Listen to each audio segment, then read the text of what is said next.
I've always loved driving, though not always the places it takes me. Back in 2018, I had a job that kept me on the road more than I was ever home. My name's Daniel Keller, 29 at the time, a regional tech consultant bouncing between small companies across the Midwest.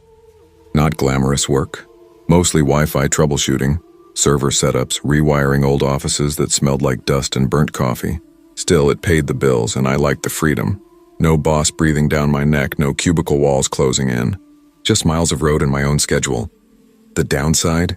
The endless driving. Some weeks I'd spend 12, 14 hours a day behind the wheel, crossing 2, sometimes 3 states before Friday. After a while, every rest stop started to look the same. I could tell you which exits had decent diners, which vending machines didn't eat your dollar, which stretches of highway left you gasping for a gas station. That summer, I just wrapped up a job outside Rockford, Illinois, and was heading back to my apartment in Bloomington, Indiana. It was nearly midnight when I merged back onto I-39, 5 hours still ahead of me. Normally I'd push through, but I'd been up since 6 that morning and my eyelids were starting to droop. "Don't be an idiot, Daniel," I muttered. "Stop, stretch, caffeine." The cooler in the back seat was empty, last energy drink gone hours ago. So when I spotted a green highway sign that read, "Rest area 2 miles," it felt like divine intervention. "Perfect," I said aloud. "Just what I need." The exit curved sharply off the highway, spitting me almost directly into a small parking lot. No long access road, no diesel trucks idling, just asphalt and silence. The rest area sat nearly flush with the interstate, thin trees the only barrier between it and the roaring traffic. Every few seconds, headlights swept through the branches, slicing pale light across the lot. The building itself was squat and colorless, 70s architecture at its most miserable. A single flickering street lamp threw a sickly cone of light over the cracked pavement. The place felt abandoned, like time had stopped caring about it. I parked near the entrance, rolled my neck, cracked my knuckles. My car was the only one there. When I stepped out, the air hit me, cooler than I expected, with the earthy, damp scent of nearby woods. It woke me just enough to function, but not enough to skip the caffeine. "All right," I muttered, stretching. "Let's get this over with." Inside, the lobby smelled faintly of disinfectant and old carpet. A vending machine hummed against one wall, its neon display half dead. A rack of outdated state maps sagged in the corner beside a bulletin board plastered with faded flyers, seatbelt safety reminders, tourism ads for towns no one visited anymore. Straight ahead, the restroom. To the right, something odd. Behind a metal security grate sat an abandoned pizza counter. The cracked sign above it still read Pizza Galaxy in faded red letters. The dining area beyond was dark and empty, chairs stacked in one corner, a thick coat of dust dulling the glass display where pizzas once steamed under heat lamps. Something about it unsettled me. Dead spaces like that, places that used to be alive but weren't anymore, always felt wrong, like stepping into a photograph no one remembered taking. I shook the feeling off and went to the restroom. The fluorescent lights buzzed overhead, harsh and steady. I cupped cold water in my hands and splashed my face, watching droplets slide down the mirror. That's when I heard it, footsteps. They echoed through the empty lobby, slow, deliberate. For a second, I actually felt relieved. Good. Someone else is here, not alone in this creepy place, but then, something about the rhythm made my stomach tighten. They stopped, then started again. Slow, hesitant, like whoever it was had paused right outside the restroom door. "Hey," I called, my voice echoing off the tile. "Someone else here?" Silence. The footsteps faded, soft and deliberate, until all I could hear was the buzz of the fluorescent lights. I dried my hands fast and pushed out into the lobby. Empty. The air felt heavier somehow, stale and faintly chemical. Through the front window, my car sat alone under the flickering street lamp. My stomach tightened. I tried to act normal, walked toward the vending machine, ears straining for any sound. The old compressor hummed like a low growl, filling the silence. I slid in a few bills, pressed the button for Mountain Dew. The bottle dropped with a hollow clunk that echoed way too loud in the empty room. I cracked it open, took a long swig, but my eyes kept drifting toward the abandoned pizza counter. The shadows behind it seemed thicker now, black swallowing black. Then, movement. Quick, a flash of motion like someone ducking out of sight. I froze.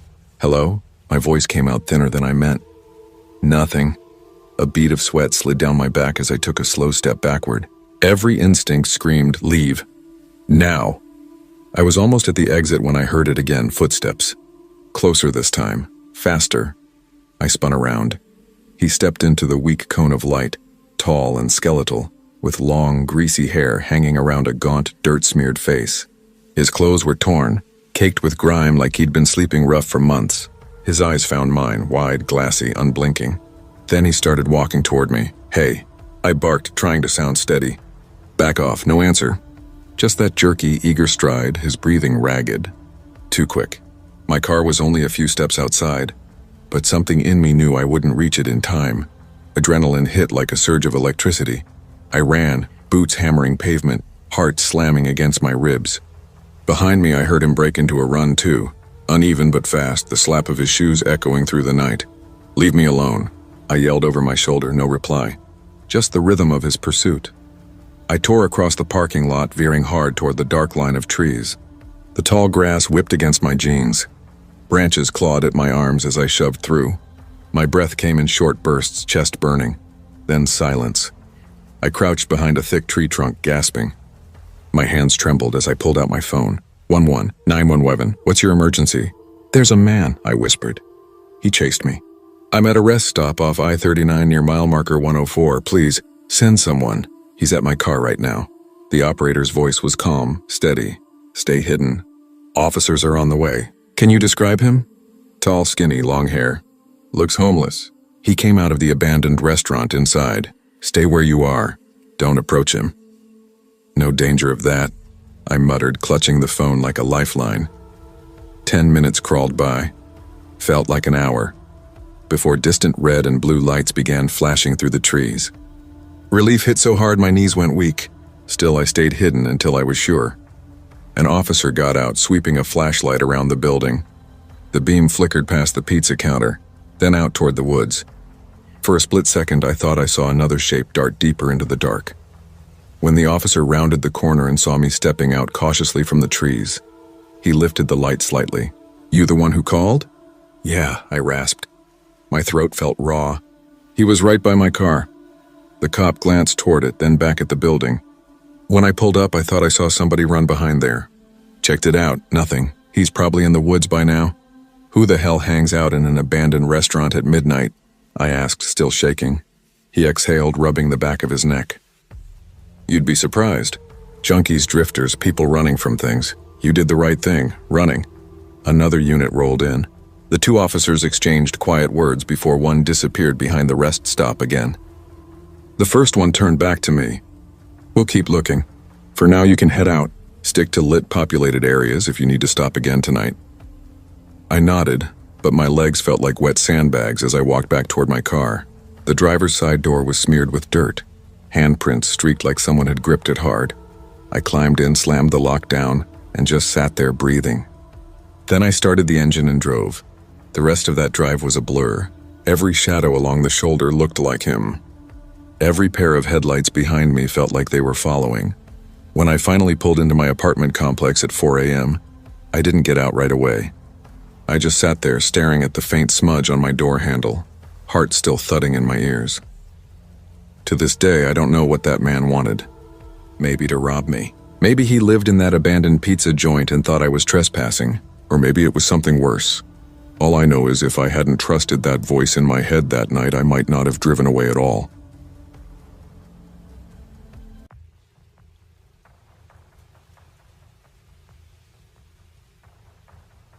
I never imagined a simple road trip with my best friend would turn into one of the scariest nights of my life.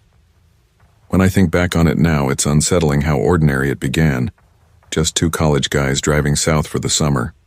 I had just finished my second year at school in Iowa, and I was heading down to Arkansas to visit two of my old high school friends who'd moved there after graduation. My buddy Nathan decided to tag along since he knew them too. We figured the drive would be more fun together than alone. It was supposed to be straightforward, 15 hours total. Long, yeah, but manageable if we split the driving. Nathan and I had been close since freshman year.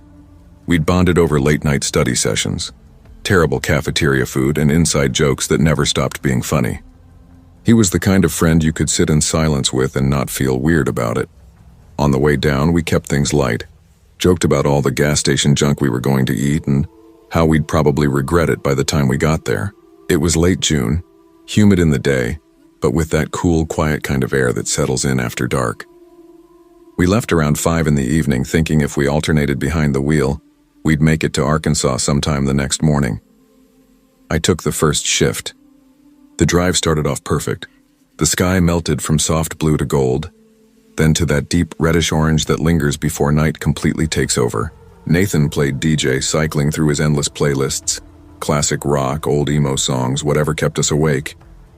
We talked about everything, our dumbest freshman year moments, who among our friends was going to get married first, and what jobs we might land after college. Around 9, Nathan stretched and said, "You look fried, man. Pull over before you kill us both." I laughed, rubbing my eyes. "Yeah, all right. You're not wrong." We stopped at a small gas station, the kind with buzzing fluorescent lights and bugs orbiting around them like tiny ghosts. I grabbed a coffee that tasted like burnt plastic and handed him the keys. "Your turn." The plan was for me to sleep while he drove, but I couldn't. I kept shifting around, pressing my forehead against the cool glass, closing my eyes, opening them again. My mind wouldn't shut off. I thought about stupid things, whether I'd locked my dorm room, whether we'd actually make it for breakfast with our friends, whether the coffee was making me jittery. By the time it was my turn to drive again, around 1 in the morning, I was wrecked. Worse than before, but I told myself I could push through. "I'll take us another 4 hours," I said as Nathan yawned and handed me the keys. "You can crash till sunrise." The thing about driving tired is you never realize how far gone you are until you're already half asleep. My hands were clenched around the wheel, my eyes dry, the cold air from the vents blasting directly at my face. I remember the road stretching endlessly in front of me, just blacktop and yellow lines flicking by like a hypnotic metronome. What I didn't notice, what I completely ignored, was the gas gauge. Nathan's old Chevy didn't have any fancy low fuel alerts, just a lazy needle on a dial, and that needle had been sinking slowly while I zoned out. The first warning was the sputtering sound. That awful cough from the engine that snaps you awake like a slap. "Shit," I muttered, pressing the gas pedal. Nothing. Nathan stirred beside me, voice thick with sleep. "What happened?" "We're out of gas." The words felt heavy in my mouth. "You're kidding." He sat up straight, squinting at the dash. "Man, seriously?" "Yeah, I swallowed hard. I didn't even notice the gauge. I thought we had plenty." Nathan dragged a hand over his face and exhaled sharply. "Okay, hang on. Let me see where we're at." We coasted to a stop on the shoulder of the empty highway, the tires crunching over gravel until silence swallowed everything. The moonlight washed the fields in pale silver. No headlights behind us, no distant towns. Just open, flat land stretching forever. Nathan's phone screen glowed faint blue in the dark. He scrolled for a moment, then said quietly, "Closest gas station's about 4 miles ahead." "Great," I said, the word falling flat in the stillness. 4 miles isn't bad," I said too quickly, desperate to sound confident. "We can just walk it." Nathan turned his head slowly, giving me a look. "At 1 in the morning? In the middle of nowhere? Dude, what other choice do we have?" I asked, trying not to sound scared. "We call for help? It'll cost like, what, $200 just for someone to bring us a gallon of gas?" He groaned and rubbed his face, his breath fogging the window. "All right, fine, I'll go. You stay with the car." I immediately felt a wave of guilt. "You sure I can go? It's my fault anyway." "You're dead on your feet, man," he said, already grabbing his small backpack from the back seat. "Plus, if someone drives by and sees a stranded car, at least one of us should be here. I'll be fine." I wanted to argue, but my throat felt tight. He stepped out into the cool night air, the sound of the door closing echoing unnaturally loud in the stillness. I watched him in the rearview mirror, his figure shrinking into a dark silhouette under the pale moonlight until he disappeared completely down the highway. The guilt chewed at me. My screw-up had stranded us in the middle of nowhere. I should have noticed the gas gauge, should have stopped earlier. Now my best friend was walking alone through the darkness because I'd been too distracted to do something as basic as check the tank. A few minutes passed, and I sat there staring out the windshield, listening to the tick of the cooling engine. Then in the distance, headlights appeared. Relief washed through me at first. Maybe someone who could help. But that relief faded fast. The car was moving too slowly. The speed limit out here was 60, maybe more, but this vehicle was crawling. 20, maybe less. It crept past me, engine low and rumbling, and I turned to watch it through the side mirror. Instead of accelerating away, it slowed even further, until it stopped. Completely. My chest tightened. The car sat there idling, its headlights glowing pale against the road. Then almost lazily it began a 3-point turn. My palms went clammy on the steering wheel as it started back toward me, slower this time. 5, maybe 10 miles an hour. I sat frozen, every instinct screaming not to move, not to draw attention. The vehicle drifted past again, and even though I couldn't see through the glare, I felt it, someone watching me. Then finally, it picked up speed and disappeared into the night. My heart was pounding so hard it hurt. What the hell was that? I grabbed my phone and called Nathan. The line rang and rang, no answer. I tried again. Still nothing. My stomach knotted. Maybe his phone was on silent. Maybe he didn't have service. Still, something about it felt wrong. After 5 minutes of staring at that empty stretch of highway, I couldn't sit still any longer. I locked the car, pocketed my phone, and started jogging in the direction he'd gone. The night was suffocatingly quiet. My footsteps crunched on the gravel, echoing too loud, my breathing ragged in the still air. When I slowed, I noticed the faint ringing in my ears, the kind of silence that makes you aware of your own heartbeat. 15 minutes passed. I should have caught up to him by now unless he'd started running. Panic crawled up my throat.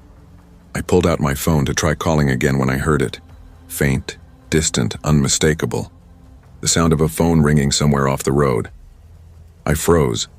Looking out across the field, I saw a dim glow in the weeds, Nathan's phone. "Damn it," I whispered, stepping off the asphalt toward it. "Nathan," a low voice hissed from the dark, making me jolt so hard my knees almost buckled. "Nathan?" I whispered back. "Get down," he hissed sharply. Somewhere near the glow, I dropped instantly, crouching in the tall grass, my pulse roaring in my ears. That's when I saw them. Headlights again, sweeping slowly down the highway like searching eyes. The same car. It crept past us, engine humming softly, then looped around. Once, twice, each time slower, each time closer. I held my breath, barely daring to blink. The smell of damp earth filled my nose. My legs burned from crouching, but I didn't move. Finally, the car accelerated and faded into the darkness. Nathan emerged from the shadows a few feet away, his face pale, sweat plastering his hair to his forehead. "Jesus Christ," I whispered, grabbing his arm. "What the hell happened?" He swallowed hard. "Guy stopped earlier, told me to get in his car." Wouldn't take no for an answer. He got out, started walking toward me. I bolted into the field, dropped my phone somewhere in the grass. He's been circling ever since. Adrenaline surged through me. "We need to move now." We ran through the grass, staying low, our breaths harsh and uneven. My legs ached, but I didn't stop. The horizon finally began to glow faintly, a distant cluster of lights. The gas station. When we stumbled inside, gasping and filthy, the clerk behind the counter looked at us like we were insane. We spilled out what happened, described the car, called the police. But by the time officers got there, the road was empty. Whoever that was, they were long gone. Nathan and I didn't sleep for the rest of the night. Even after filling up and getting back on the road, every pair of headlights behind us made my chest tighten. To this day, I can still picture that car crawling past me, the way the driver's silhouette lingered behind the glass. And no matter how many times I tell myself it's over, I can't shake the guilt that it all started because I didn't fill the damn tank.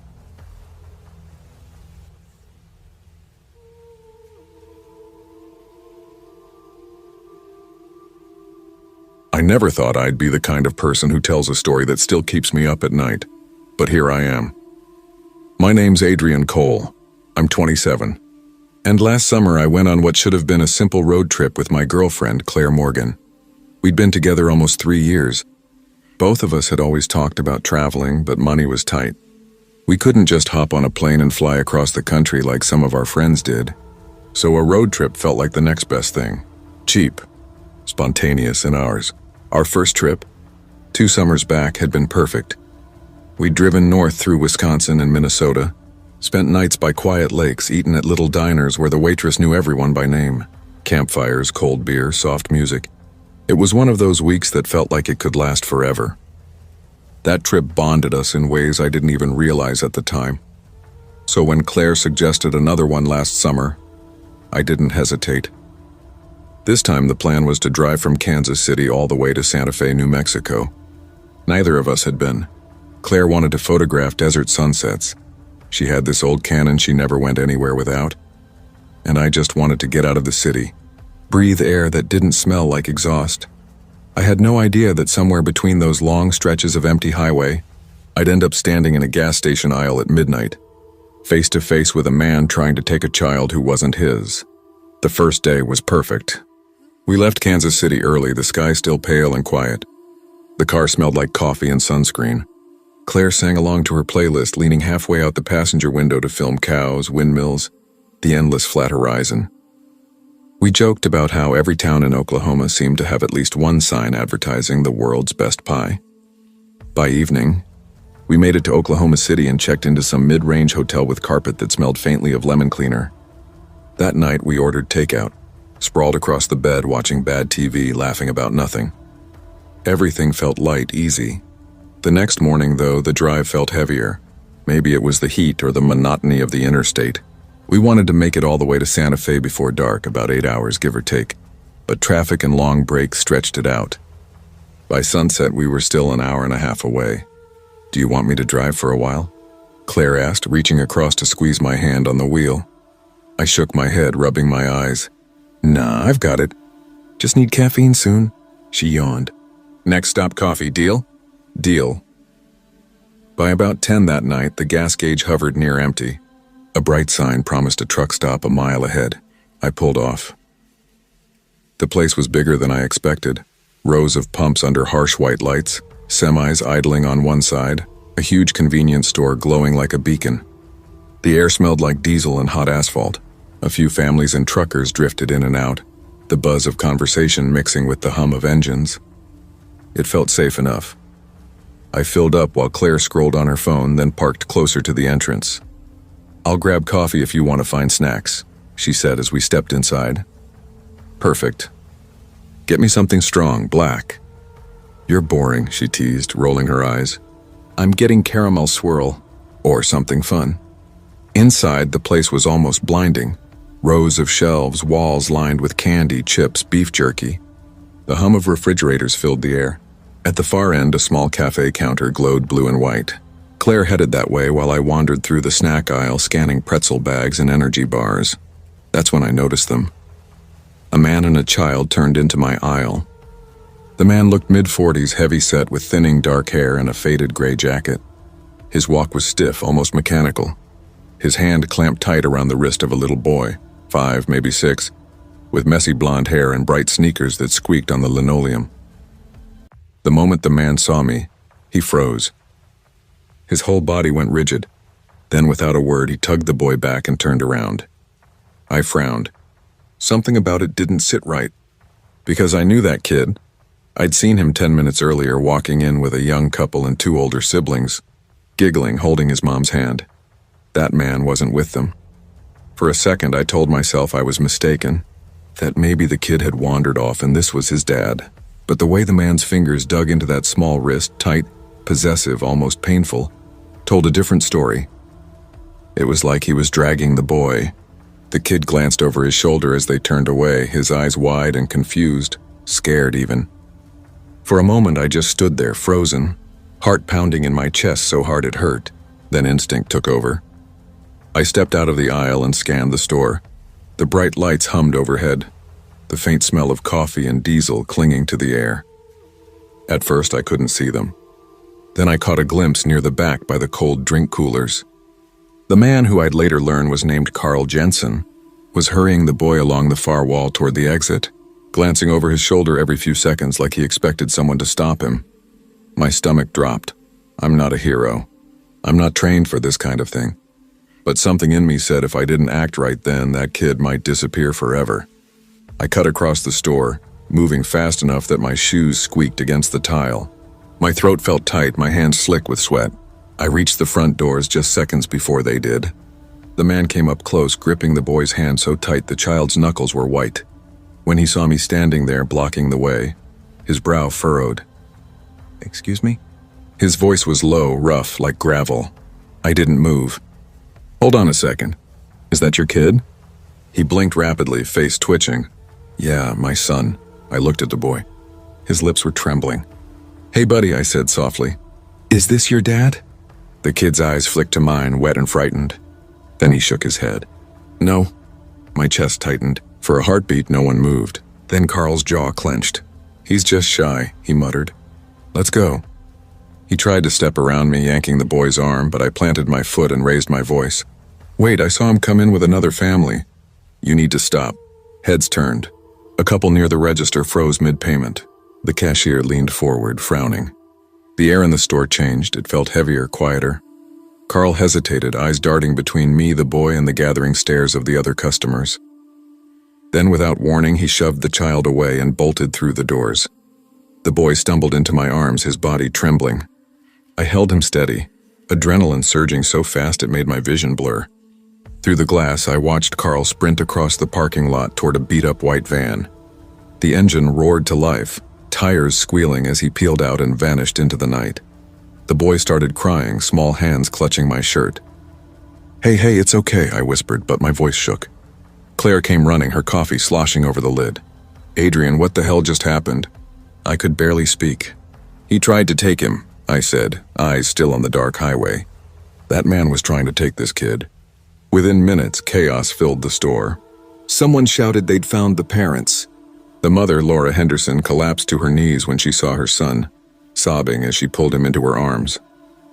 The father, Mark, looked like all the blood had drained from his face.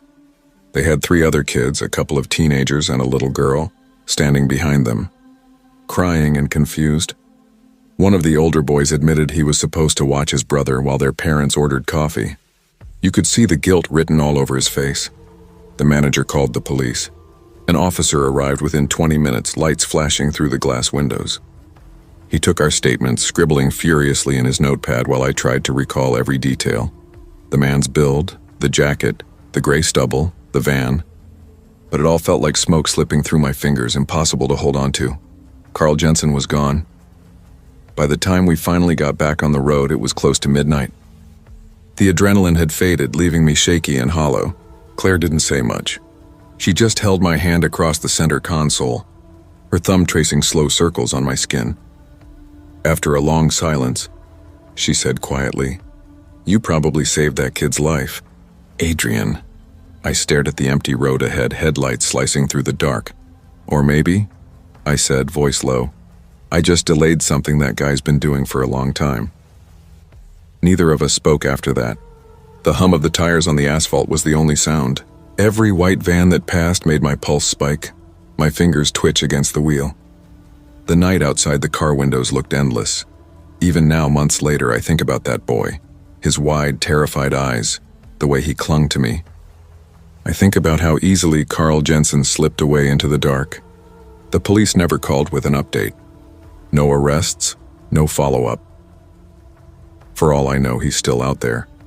And sometimes when I stop for gas late at night on an empty highway, I catch myself glancing over my shoulder, scanning the parking lot, half expecting to see that same faded gray jacket, that same stiff walk, that same look in his eyes. Because the truth is, Carl Jensen could have been anyone. And he might try again.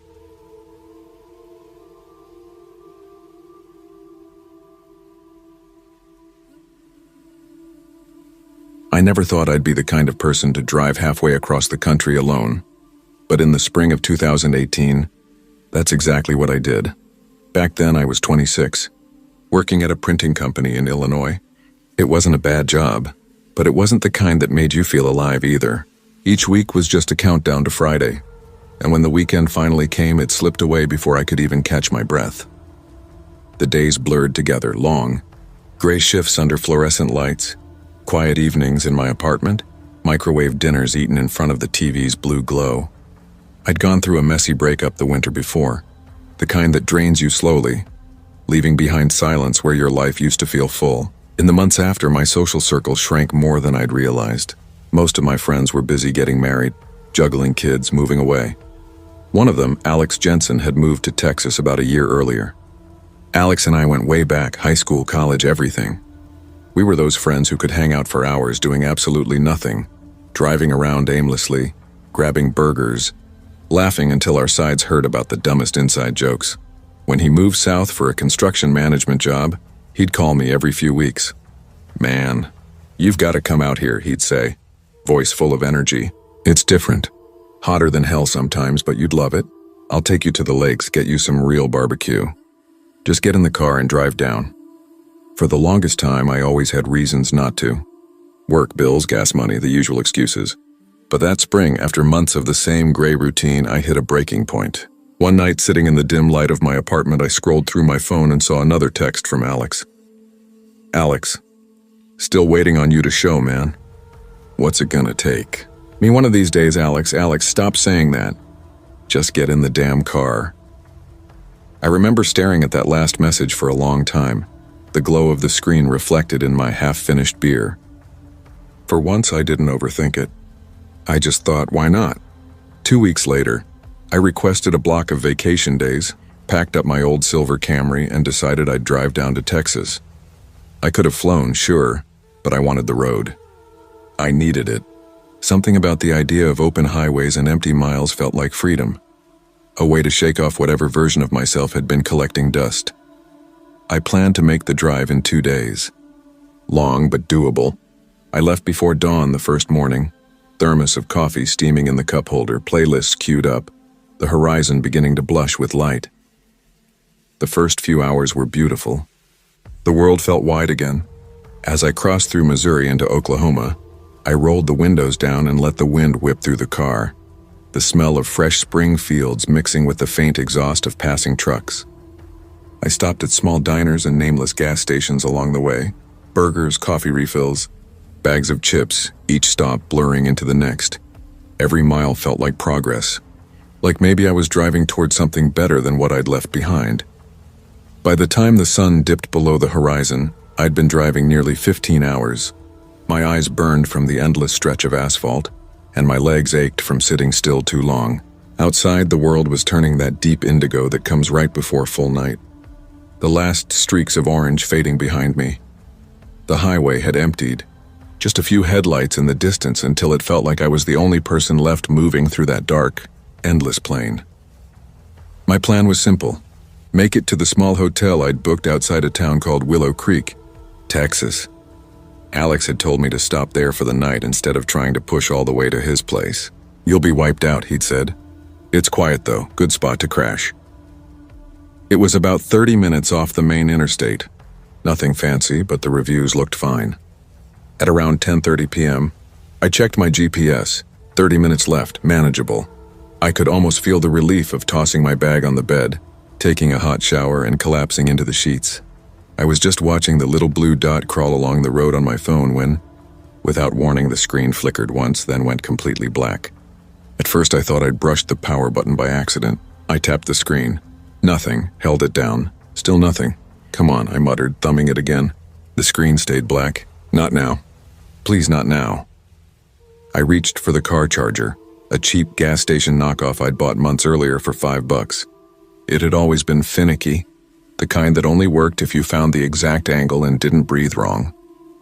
I plugged it in, twisted it, jiggled the cord, shook it like that would somehow help. Nothing. The phone was dead. I stared through the windshield, scanning the roadside signs, hoping I'd spot the one for Willow Creek. Problem was, I couldn't remember the exit number. I figured I'd recognize it when I saw it. So I kept driving. The next exit appeared up ahead. No mention of Willow Creek, just a highway number. Still, I thought maybe this is it. I turned off. At first, it felt fine. There was an old gas station on the right, its flickering neon sign buzzing faintly in the dark. Beyond that, though, the world grew quiet. The pavement narrowed, trees crowding in on both sides until their branches almost met above the road. My headlights carved through them like blades. No traffic, no houses, just black forest and the rhythmic hum of my engine. I drove maybe 3 miles before my gut clenched. Something felt wrong.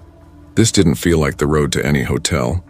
I slowed down, pulled onto the shoulder and tried the charger again. Nothing. My hands were too tight on the wheel, knuckles pale in the dashboard glow.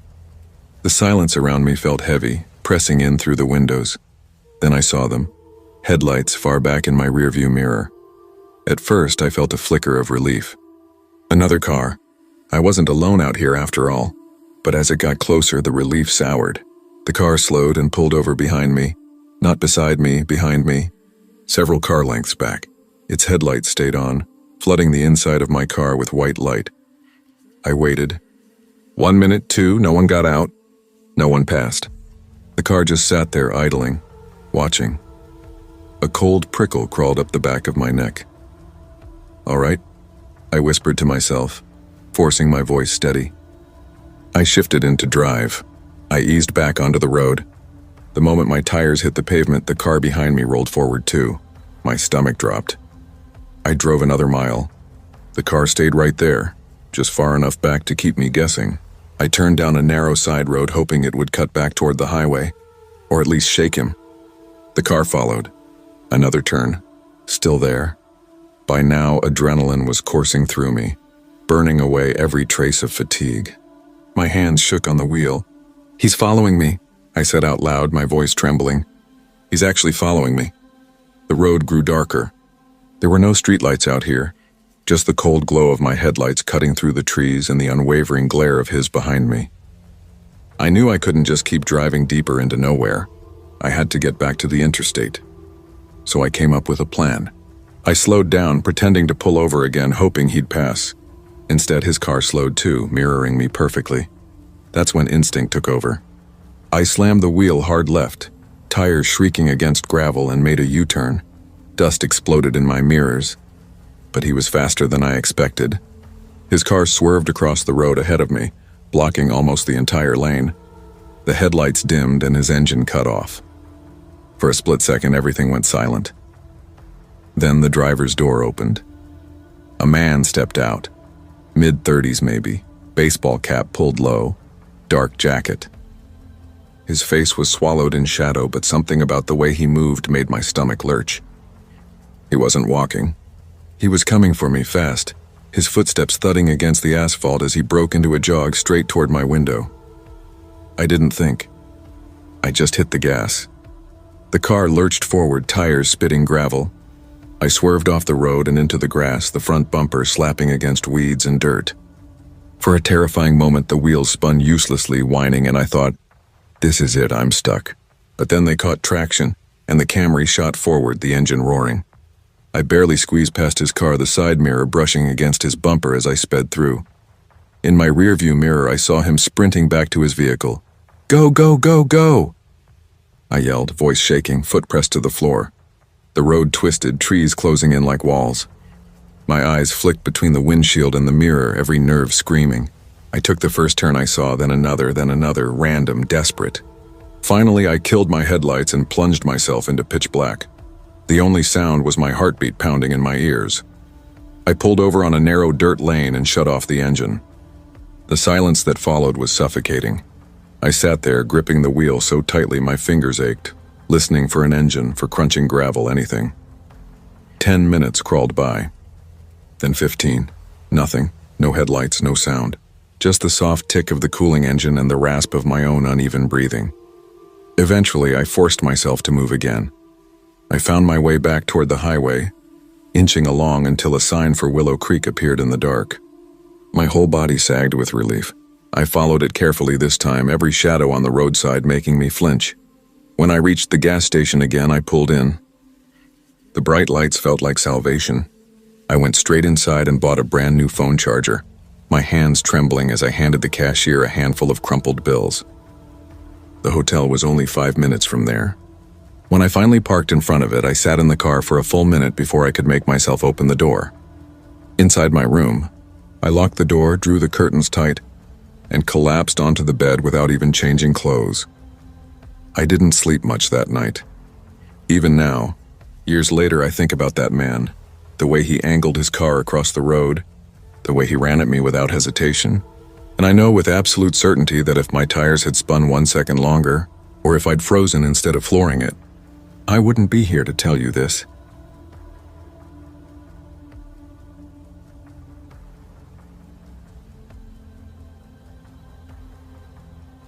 I've always been the kind of person who finds peace on the open road. Ever since college, long drives have been my way of pressing pause, of putting miles between me and whatever mess life had thrown my way. My friends used to joke that I was a human GPS. They weren't wrong. I never minded being the one behind the wheel for hours, no matter how far the destination. I'd build playlists, toss a pile of snacks onto the passenger seat, and tell myself that the rhythm of tires humming over asphalt could fix just about anything. This story takes me back to 2021, when I was 27. I had just started a new job in logistics, the kind where the workday bled into the night, my phone vibrating with new urgent messages even while I was trying to sleep. My Uncle Henry, who lived down in Mississippi, was turning 70 that spring. My mom called one evening and said, "It might be the last big family gathering. You should come, sweetheart." And that was that. Guilt works fast in families. I threw a duffel bag together, shoved it into the back seat of my silver Toyota, and hit the road. The drive from Louisville, Kentucky to Jackson, Mississippi runs a little over 7 hours. I figured if I left after work, I could make it in one long stretch. Of course, my boss decided that was the day to dump a mountain of reports on me. By the time I finally clocked out, my eyes burned from staring at spreadsheets. I didn't even leave the parking lot until 8:30 p.m. Night driving doesn't bother me. But once you leave the city and the neon fades, rural highways become something else entirely. The world narrows to your headlights. The gas stations grow fewer, and every little sound inside your car, the whir of the AC, the soft rattle of loose change, feels amplified, like you're trapped inside a bubble of noise surrounded by nothing. By 11:15, my gas gauge was flirting with empty. I cursed under my breath. I'd misjudged the distance between exits, thinking I could refuel closer to Jackson. Now the orange light blinked like an accusation, and the road around me was pitch black. 10 miles later, Salvation appeared, or something that looked like it. A flickering neon sign buzzed in the distance, its red letters half burned out. I pulled into the lot and immediately something felt off. The pavement was cracked and uneven, weeds pushing through faded yellow lines. The overhead lights buzzed like dying insects, casting everything in a sickly green-white hue. A rusted pickup sat off to the side, its windows fogged from the inside. No one moved. No music, no chatter, just that electric hum and the distant drone of frogs from the ditch beyond the lot. I rolled up to pump 4 and killed the engine. My fingers drummed against the steering wheel as I muttered, "Just gas and go." The air hit me as soon as I stepped out, thick and heavy, with that swampy Mississippi humidity that clings to your skin. Gravel crunched under my sneakers as I slid my card into the machine. The pump groaned like it hadn't been used in years before finally rattling to life. As the tank filled, I glanced toward the mini-mart. Through the dusty glass doors, I could see half-empty shelves, old snack bags curling at the corners, a humming cooler against the back wall. My stomach growled. I hadn't eaten since lunch. Against my better judgment, I headed inside. The bell above the door gave a weak metallic ding. The air smelled like bleach and stale cigarettes. Behind the counter, a man sat slouched on a stool. He looked half asleep, stringy gray hair, patchy beard, shirt with a faded logo I couldn't make out. "Evenin'," he said, voice thick and slow, eyes barely lifting toward me. "Hey," I said, forcing a polite smile. "Just grabbing a few things." I picked out 2 bags of chips and an energy drink. When I set them on the counter, he scanned them one by one, his movements unhurried, almost lazy. "Passing through?" he asked, still not really looking at me. "Yeah," I said, trying to sound casual.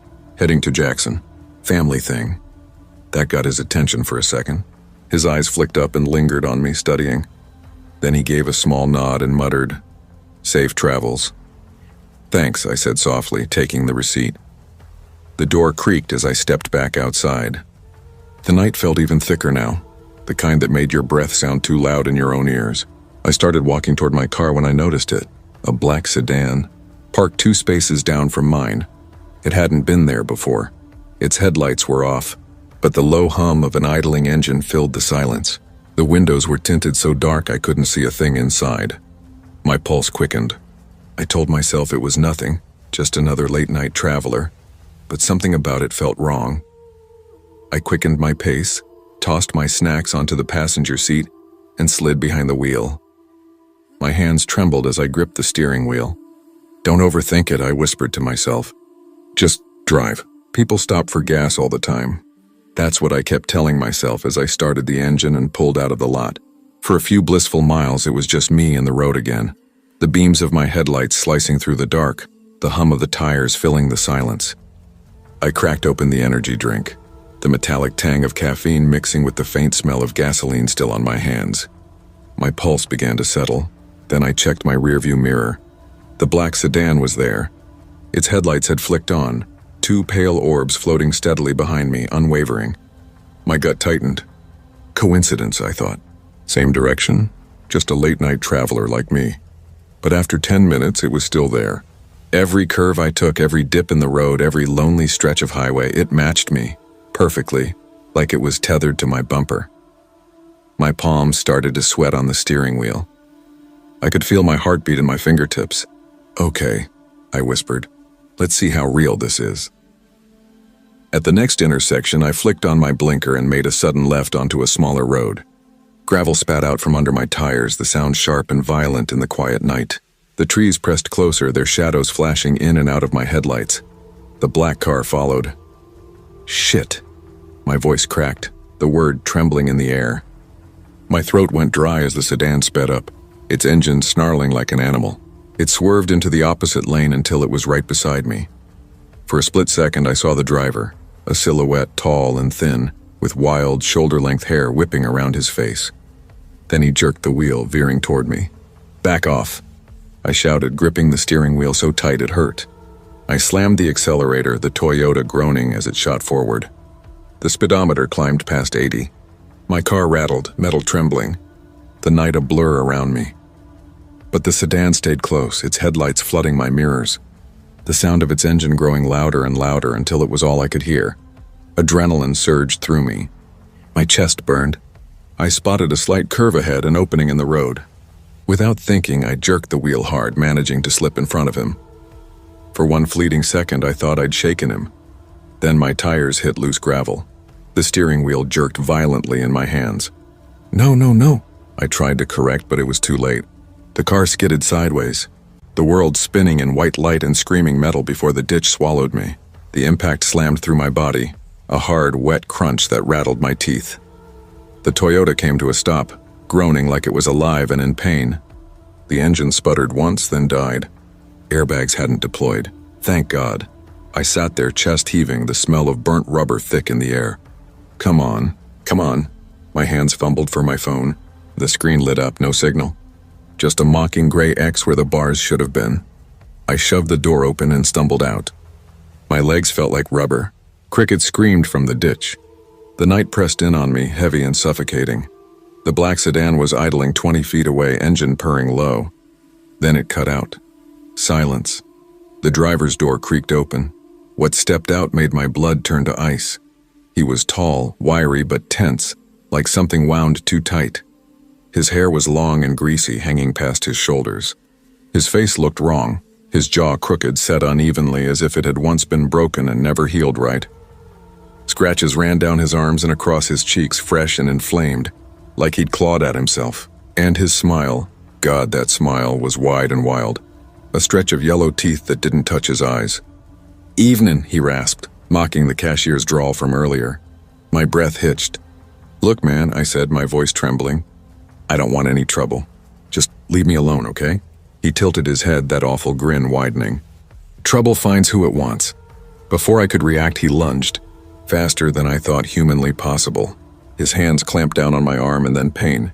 Searing, electric pain. He'd bitten me.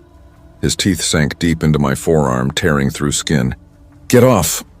I screamed, thrashing, raking my nails down his face. He didn't even flinch. His grip tightened, desperate, animal-like. Then, with his free hand, he pulled something from his pocket. A knife, the blade glinted under the pale wash of moonlight. "No, please," my voice broke. I stumbled backward, my mind blank with terror. This was it. This was how people died in roadside horror stories. But before he could move again, I heard it. a faint wail in the distance, then sirens. Red and blue lights splashed across the trees as a patrol car tore down the road toward us. The man froze, that twisted grin still fixed on his face. Slowly, almost deliberately, he slipped the knife back into his pocket, his eyes locked onto mine. There was something wordless in that stare. Not tonight. Then, like a wild animal, he turned and bolted into the woods. His footsteps thudded once, twice, then vanished into the dark. The cruiser skidded to a stop beside me, gravel flying. An officer jumped out, weapon drawn. "You all right?" he yelled. I raised my bleeding arm. He ran. Into the woods. 2 officers took off after him, flashlights cutting through the black. Another stayed with me, calling for backup. My knees buckled and I sank against the side of my car, shaking so hard I could barely breathe. Within minutes, the radio crackled. They'd caught him. His name was Daniel Rhee, an escapee from a psychiatric facility almost 2 weeks earlier. He'd attacked a nurse, stolen her car, and disappeared. When they brought him out, he didn't fight.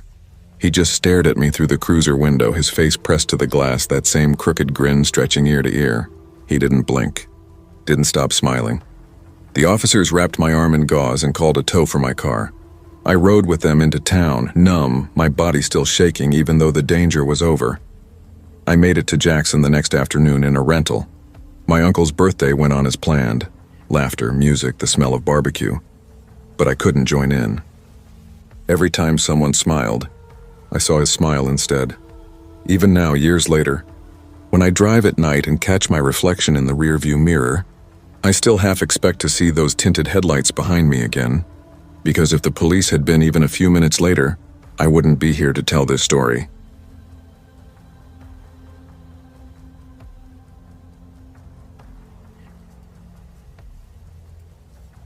There are nights that never really end. They live inside you, replaying in flashes. Some sharp as broken glass, others soft and faded like old Polaroids left too long in the sun. One of those nights found me when I was 17.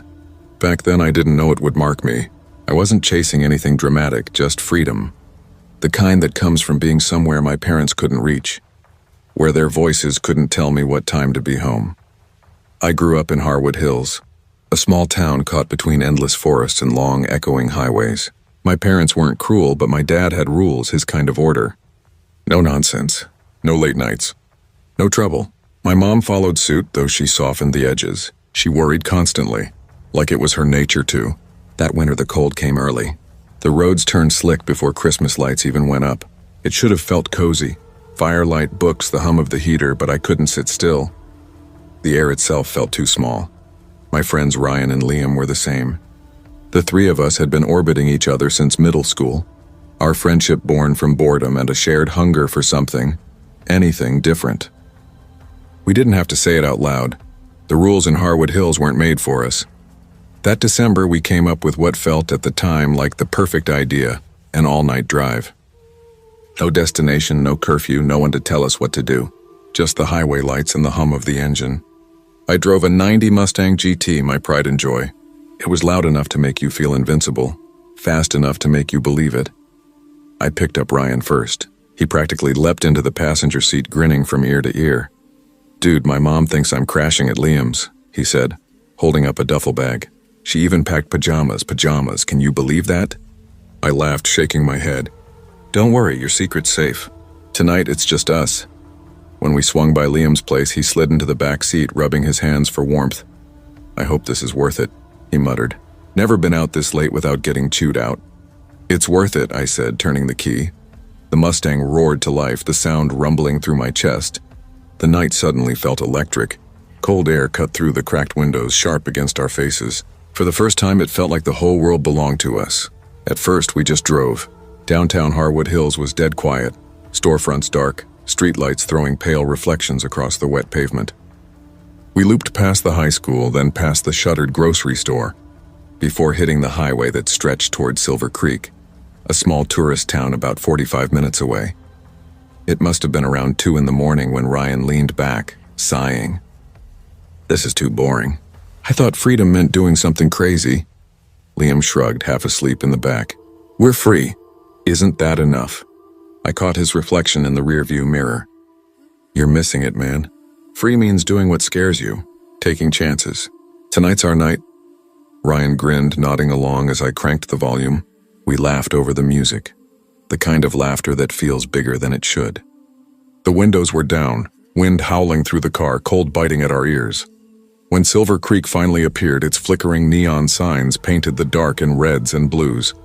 It should have felt exciting, like we'd arrived somewhere new, somewhere alive. But the air had changed. There was a stillness, a pressure, like the world was holding its breath before a storm. We wandered the empty streets until we found a late-night diner, its windows fogged, the open sign buzzing faintly. Inside, the air smelled of grease and burnt coffee. The only sounds were the hiss of the fryer and the flicker of an overhead light that hummed like it was struggling to stay awake. We ordered fries and mugs of coffee, steam rising between us. Ryan cracked jokes, but his voice sounded too loud in the quiet. Liam stared out the window, tapping his fingers on the table. After a moment, he whispered, "Feels weird here." He didn't look away from the glass, and I remember the way his reflection wavered in it, like something outside was moving too. I waved it off. "It's just quiet, that's all." I tried to sound casual, but the stillness outside pressed against the windows like something holding its breath. After a while, we decided to head back toward the highway. That's when it started. A car rolled out from a side street behind us, no headlights. At first, none of us said anything. We figured it was just another late-night driver. But the longer it stayed behind us, the more wrong it felt. Its movements were too deliberate, matching our speed, gliding closer every few seconds like it was stalking us. Do you guys see that?" Ryan whispered, twisting in his seat. Liam leaned forward between us, eyes narrowing. "Yeah, why isn't it turning on its lights?" I forced a shaky breath. "Let's just get to the highway. Maybe it's a cop. Maybe someone lost." But when we merged onto the ramp, the car followed. Close. Too close. I could see its shape in the rearview mirror. A dark old sedan, its windshield catching faint reflections of my taillights. Then, out of nowhere, another car joined behind it. Two of them now. No headlights. Just dark outlines gliding through the night. My chest tightened. "What the hell is this?" I muttered. Ryan's hand clutched the door handle, his knuckles white. I don't like this. I think they want to hit us." "Just keep driving," I said, trying to steady my voice. But it cracked anyway. My heart slammed against my ribs. The night that had felt so alive before now felt suffocating. One of the cars suddenly sped up, pulling alongside us. I turned just enough to see through the window and froze. The driver's face was visible in the reflection of my own headlights. A grin, wide and cold. Not friendly, predatory. My stomach lurched. Jesus. The second car rammed our rear bumper, just enough to make the Mustang jolt. Liam shouted from the back, "They're trying to push us off. Hang on." I slammed my foot down. The Mustang screamed as it leapt forward, the speedometer needle climbing past 80, 90, 100. The road signs and stoplights blurred into streaks of red and white. Frosted trees became dark smears at the edges of my vision. "Drive. Just drive," Liam yelled, gripping the seat. Ryan's voice cracked. "I don't want to die, man. Don't let them hit us." I could barely hear him over the roar of the engine. Both cars flanked us, their shapes sliding in and out of the darkness, trying to corner me. I swerved, tires shrieking, my hands locked on the wheel so tight my fingers ached. Every second stretched thin with panic. Then, headlights ahead. Bright, flashing, a police cruiser. Relief hit me so hard it almost made me dizzy. I slammed the brakes, heart pounding like a drum in my throat. The Mustang shuddered to a stop on the shoulder as the two cars behind us suddenly peeled off, vanishing into the black woods like they'd never been there. The officer's flashlight cut through the dark as he approached. His voice was calm, too calm. "Evening, boys. Do you know why I stopped you?" I pointed frantically over my shoulder. They were following us, 2 cars. They tried to. "Hey, slow down," he said, holding up a hand. "Take a breath." He clicked his radio, speaking quickly into it before glancing back at us. "Stay in the vehicle." Minutes crawled by. My hands were still trembling on the steering wheel when another patrol car's lights flared in the distance. The radio crackled. The officer's expression shifted. They'd caught one of the cars farther down the highway. The men inside were known carjackers, armed, dangerous, responsible for a string of assaults along the county roads. Both were taken into custody before they could disappear. When the officer returned to my window, his tone had softened. You did the right thing keeping your doors locked, he said. Then he sighed, shaking his head as he handed me a speeding ticket. Next time, don't try to outrun trouble. Pull over, call for help. You're lucky you got away tonight. I didn't argue. My throat was too tight. The adrenaline hadn't faded yet. It burned through me, sharp and electric. Deep down, though, I knew he was right. If I'd stopped earlier, I wouldn't be here telling the story. We drove home in silence. The Mustang's growl had become a low hum, almost apologetic. The familiar streets of Harwood Hills looked different now. Smaller, quieter, almost fragile. That night had started as a stupid act of teenage rebellion, a way to feel untouchable. But it ended as something that etched itself into me. The thrill of freedom, the raw terror of being hunted, the helplessness of realizing how small you really are when danger finds you. It all stayed. Even now, I think about it sometimes. How two ordinary cars turned into a nightmare. How quickly open roads can become traps. That night didn't fade with time. It defined me.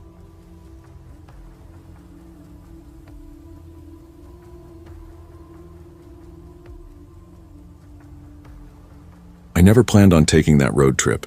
Honestly, I wasn't even in the mood for long drives back then.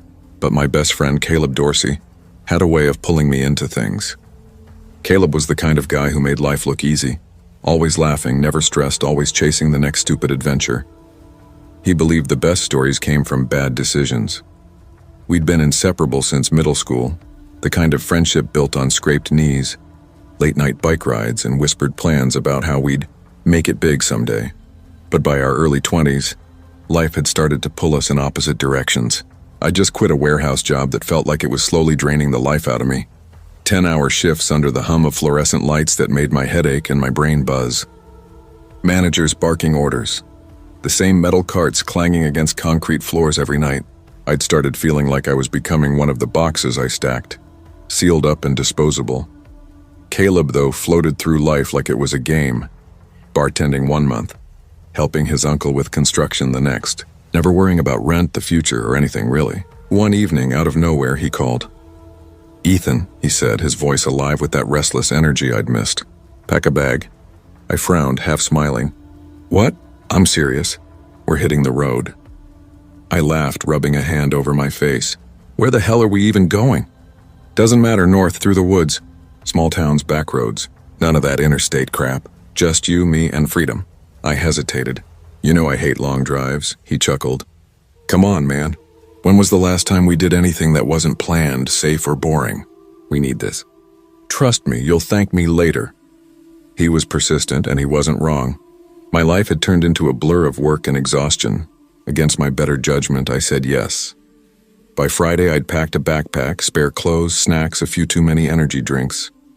The morning air was cool when Caleb pulled up in his beat-up Toyota Camry, its bumper rattling and speakers barely holding together. We rolled down the windows, blasted music, and hit the highway before sunrise. The first day was perfect. We stopped at a roadside diner with sticky counters and pancakes that tasted like melted butter and nostalgia. We joked about our old teachers, argued over music, and for a while it felt like we were 16 again. Untouchable, alive, free. But by the second night, things started to shift. We were somewhere in upstate Pennsylvania, a stretch of road surrounded by nothing but dark trees and patches of fog. Caleb leaned back, tapping his fingers on the wheel to the beat of some indie song. "These interstates kill the vibe," he said. "Let's take a back road. Trust me, it'll feel like an adventure." I glanced at the GPS. "That's a tiny road, man. What if it's a dead end?" Then we turn around. "No big deal. You've got no imagination, dude. It's about the journey, not the destination." I sighed but gave in. Caleb always made recklessness sound like freedom. The road we turned onto was narrow and cracked, half swallowed by the woods. Branches arched overhead like long, crooked arms. The headlights sliced through shadows that seemed to move when we weren't looking. There were no houses, no signs, just the whisper of tires on old asphalt, and the deep silence pressing in from both sides. After about 20 minutes, Caleb shifted in his seat, groaning. "Shit. What?" I asked, glancing over. "I gotta piss bad, like if I don't go now, I'm gonna explode." I sighed. "Can't you hold it? There's gotta be something up ahead." He shook his head, grimacing. "Dude, I can't. I'll ruin your car seat." "Fine," I muttered. "We'll pull over. Just pick a spot." But just as I started to slow down, faint light glowed through the trees up ahead. "See?" Caleb said, relief in his voice. "Perfect timing." As we got closer, the light took shape. A squat white building with peeling paint and a flickering sign that read Harlow's Market in faded red letters. A single fluorescent bulb buzzed above the entrance, casting a pale halo on the cracked pavement. Before I could even park, Caleb shoved open his door. "Thank God," he muttered, jogging toward the entrance. I stayed behind, the engine idling softly. My hands rested on the steering wheel as I stared past the windshield, watching the tree line sway behind the market. Something about the stillness made the air feel heavier, like the woods were listening. The woods looked darker here, thicker somehow, as if the trees themselves were leaning closer, listening. The air pressed heavy against the car, the kind of stillness that made you hyper-aware of your own breathing. My stomach knotted in a way I couldn't explain. But then hunger cut through it, simple and grounding. I pulled a few crumpled bills from my pocket. Might as well grab something to eat while Caleb was still inside. The moment I stepped into Harlow's Market, a stale chemical smell hit me. Bleach over something older, damp, and wooden. The lights buzzed overhead, casting a sickly yellow hue on everything. Behind the counter sat a man in his late 50s, gray hair thinning, a newspaper open in front of him. He gave me a short nod, not even pretending to care. The aisles were narrow, lined with old metal shelves stuffed with snacks and drinks, but the brands were strange. Not fake exactly, just outdated. Bags with sun-faded designs I hadn't seen since childhood. Soda cans with logos that didn't exist anymore. The kind of packaging you might see in a thrift store or an old commercial from the 90s. I grabbed a bag of cheddar crackers and turned toward the cooler humming in the corner. That's when it hit me. That crawling sensation on the back of my neck. The kind you can't explain but can't ignore. I turned slowly. At the far end of the aisle, half hidden behind a shelf, stood a man. Scruffy beard, hollow cheeks, a faded yellow jacket that might once have been bright. His eyes were what froze me, wide, glassy, unblinking. The second our eyes met, he slipped into the next aisle, soundless like smoke. My heartbeat quickened. Don't overthink it, I told myself. Just some local guy, maybe high, maybe weird. Nothing more. I grabbed a soda from the cooler and walked to the counter, forcing a casual pace even as my hands trembled slightly. The cashier didn't look up. His fingers brushed mine when he handed back the change. Cold, dry. Outside, the night air slapped me in the face. It felt colder than before, sharp and damp. I stood there for a second, glancing toward the woods. The trees swayed, slow and deliberate, their movement just enough to make the shadows ripple. Then I saw it, something shifting between the trunks. A man, the same one from inside. His face was streaked with dirt, his eyes the same glassy voids fixed right on me.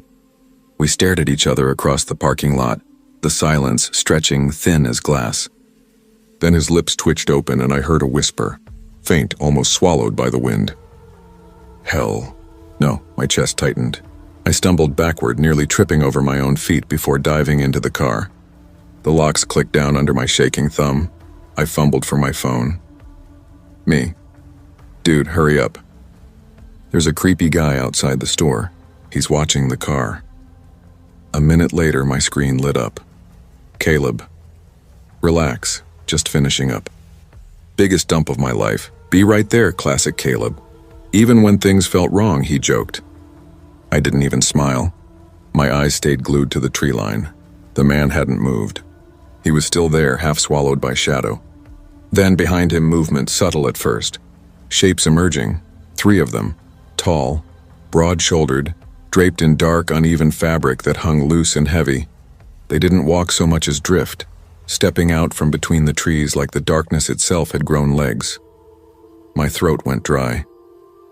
The store door creaked open behind me, and Caleb strolled out, stretching his arms, yawning. He froze when he saw my face through the windshield. "What?" he mouthed. I pointed toward the woods. My hand was shaking. His grin vanished. He slid into the passenger seat without another word. "Drive," he whispered. I didn't need telling twice. The tires spun gravel as we peeled out, headlights slicing through the black. For a split second, the beams caught the figures standing at the forest's edge, faces streaked with grime, eyes glinting like animal eyes, mouths slightly open as if mid-chant. Then they were gone. We didn't speak. The road wound through the dark, the hum of the tires the only sound between us. I could hear Caleb's breathing, uneven, shallow. Finally, after several miles, he let out a shaky laugh. "What the hell was that?" he muttered. I shook my head, eyes on the endless ribbon of road ahead. "I don't know," I said quietly, "and I don't want to." When I glanced in the rearview mirror one last time, the market was gone, swallowed whole by the woods. But in the edge of the headlights, just for a heartbeat, I thought I saw something standing at the shoulder of the road, watching, waiting. We never talked about it again. Not really. We just kept driving like we could outrun it. But the silence between us was heavier than anything we'd carried before. And even now, years later, every time I pass a lonely convenience store on some forgotten back road, that same crawling sensation prickles up my neck, like someone out there never stopped watching.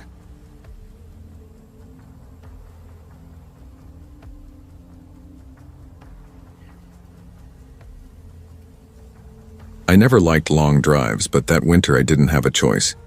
It was 2014 and I was 20, broke, half asleep most of the time, juggling community college classes with a part-time job at the hardware store. I still lived with my parents in northern Ohio.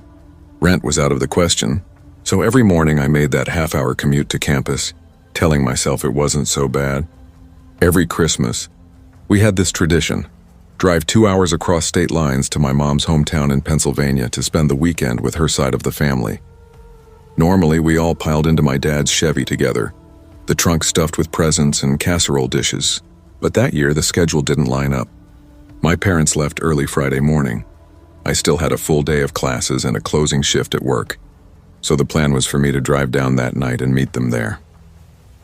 By the time I clocked out, scarfed down a cold sandwich at home, and tossed clothes into a duffel bag, it was already past 8. My dad hovered by the front door with his usual half-concerned look.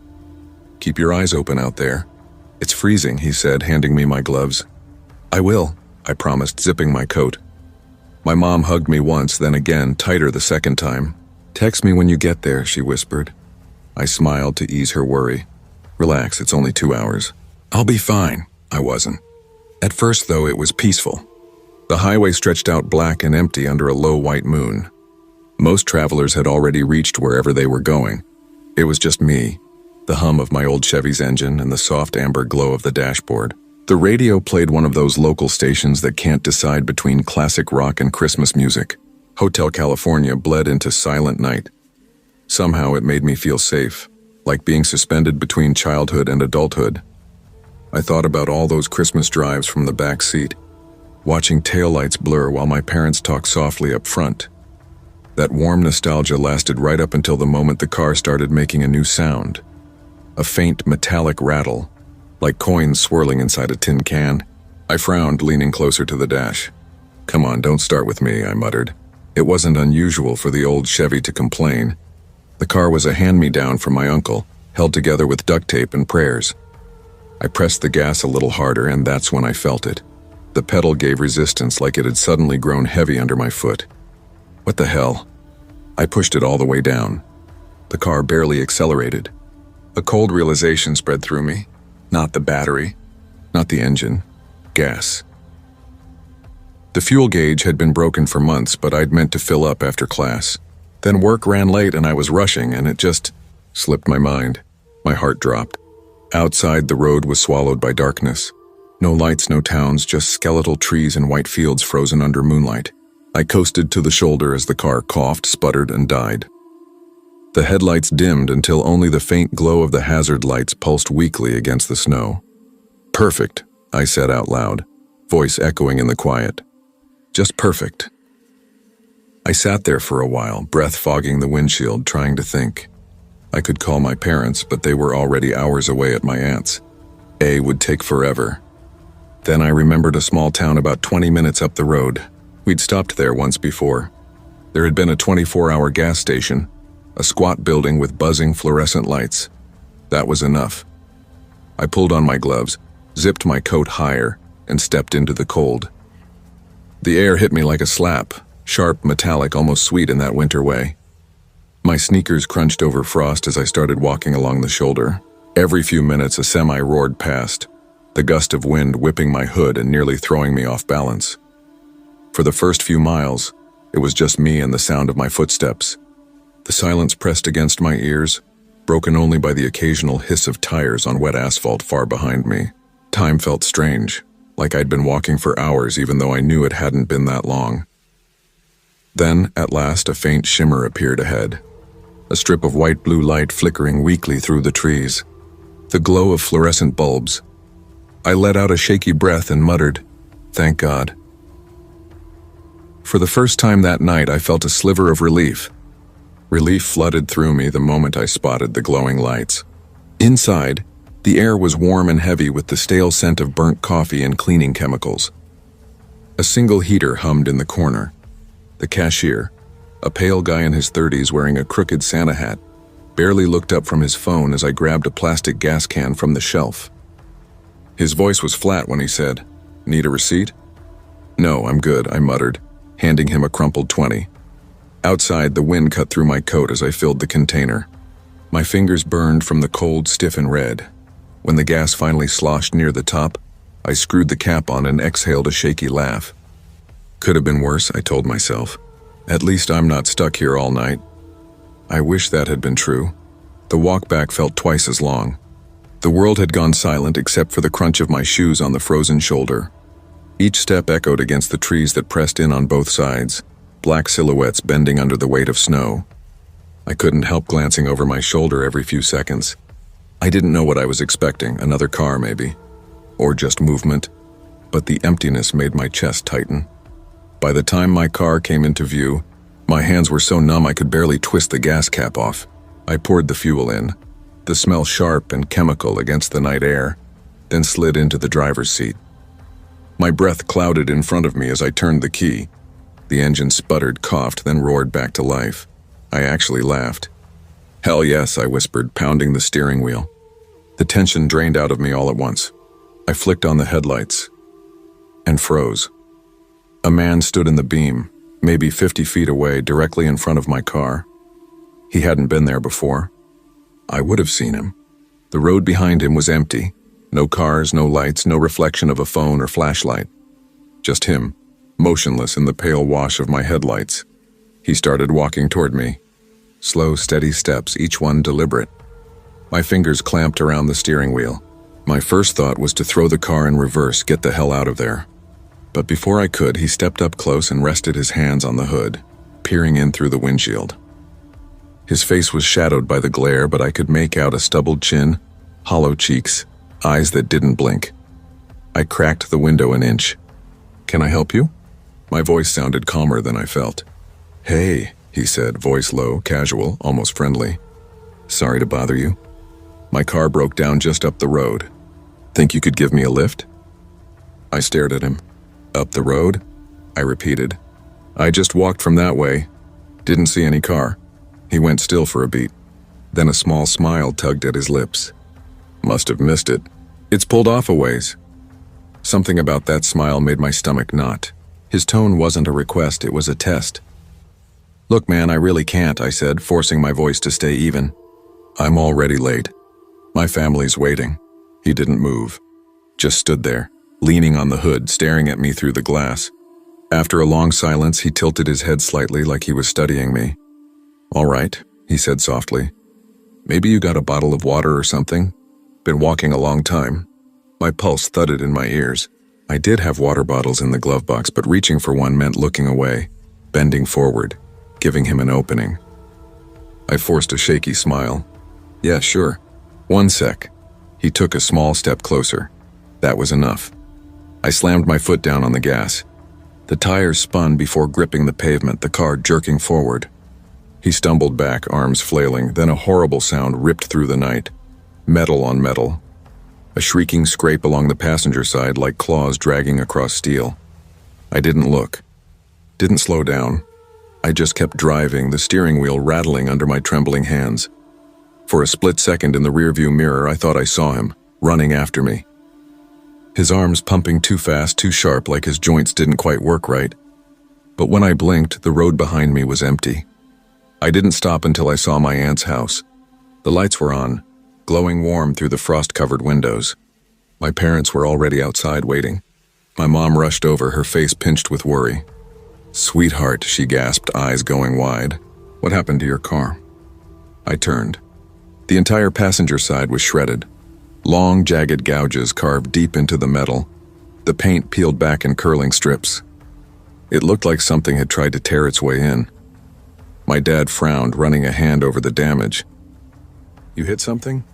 "No," I said, my throat dry. "Someone did this." They listened as I told them everything. The walk, the man, his lie about the broken-down car, the sound when I drove off. By the end, my mom's face was pale as paper. My dad muttered something about calling the police, and we did. But the report went nowhere, no witnesses, no cameras, nothing. For weeks afterward, I couldn't shake the thought how long he must have been out there. How he might have followed me from the gas station, 20 full minutes through the freezing dark, just waiting for me to come back. I still drive that old Chevy sometimes. The scratches are gone now, hidden under a fresh coat of paint. But every December, when I stop for gas at night, I catch myself staring into the side mirror, just to make sure there's no one walking up the road toward me.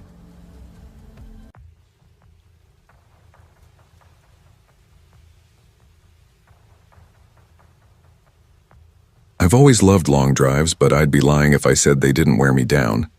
10 hours between my college in Ohio and my hometown in South Carolina. It sounded manageable the first few times. But after 2 years of doing it back and forth, I knew every stretch of road, every half-collapsed billboard, every truck stop that smelled faintly of grease and stale coffee. My parents weren't thrilled about me going so far away, but I was stubborn. When I got accepted into Eastwood University, I wasn't about to let distance scare me off. Over time, I'd learned the rhythm of it, the steady hum of the tires, the endless miles of asphalt flashing beneath me, podcasts that blurred together, cheap gas station snacks that tasted the same in every state. Sometimes I'd push myself and do it all in one go. Other times I'd give in, pull into a random motel when my eyelids grew too heavy and the lines on the road began to smear like wet paint. That summer, I just finished my sophomore year. Finals were over, my brain was mush, and all I wanted was to be home, sleep in my old bed, eat real food, forget about term papers. My car, a tired silver Honda Accord that rattled over every bump, was stuffed full with laundry bags, textbooks, and the kind of pointless dorm clutter you don't know what to do with. Extension cords, half-used notebooks, a futon cushion awkwardly wedged against the back window.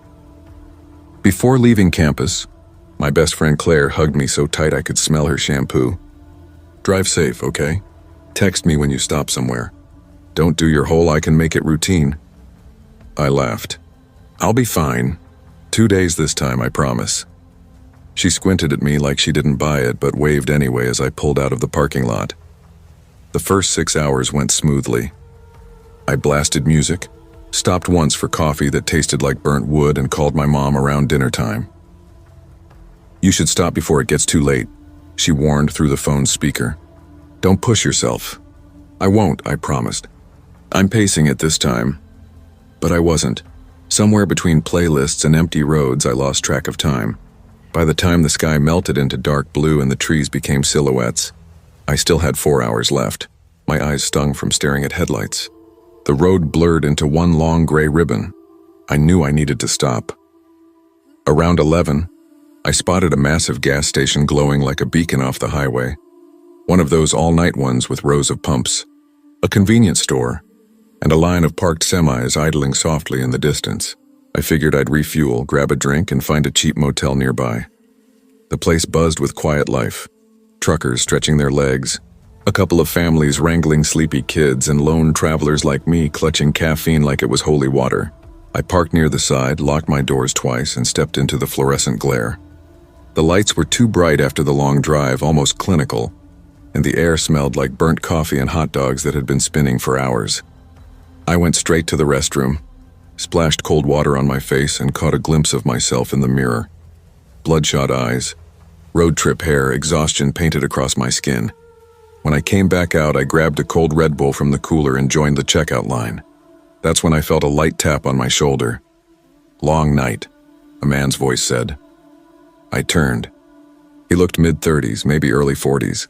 shaggy brown hair poking out from beneath a faded baseball cap, a six-pack of cheap beer dangling from one hand. His face was weathered, the skin leathery around the eyes like someone who'd lived too long under the sun. Yeah, I said, polite but guarded. Road trip? He asked, almost grinning. Yeah, heading home from school. I shifted a little, hoping that made it clear I wasn't looking for conversation. College girl, huh? Where you from? South Carolina. He gave a low whistle. That's a haul. You out here alone? The way he asked it made my stomach tighten. My fingers clenched around the can. I forced a neutral smile. Just heading back. He nodded, eyes still on me. Need a ride? For a second, I thought I'd misheard him. No, I said flatly. I'm driving my own car. Fair enough, he said, tone light like it was nothing. Just figured roads get long. Gets lonely, you know?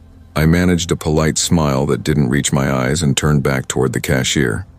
My pulse was quick and unsteady. The hum of the lights above suddenly felt louder, the air thicker like the whole place was watching me.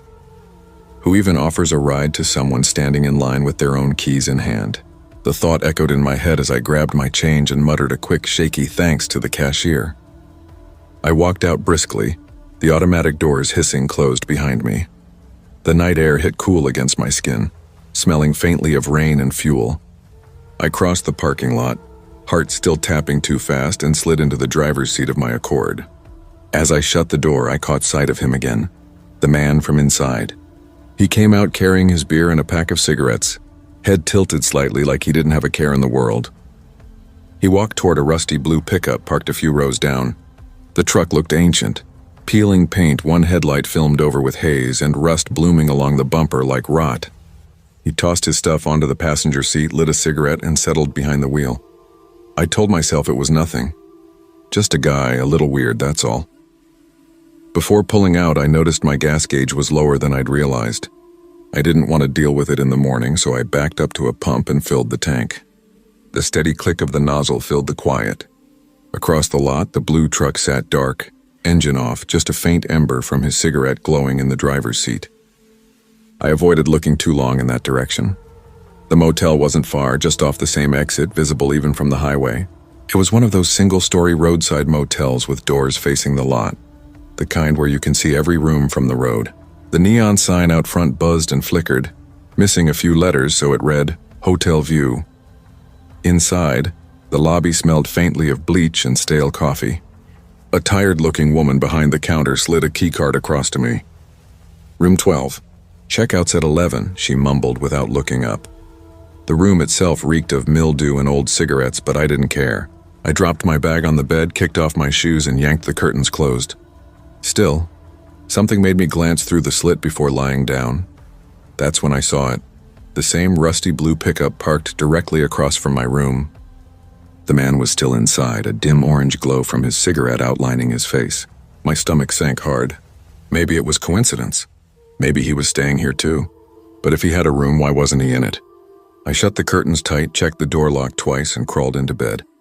The hum of the air conditioner filled the silence, lulling me toward sleep. Then, sometime after 1 a.m., I woke to a sound that made every muscle lock up, the door handle jiggling. My eyes flew open. Someone was testing it. Slow, careful turns like they didn't want to make noise. My heart slammed against my ribs. I sat up and stared at the door, barely breathing. Then silence.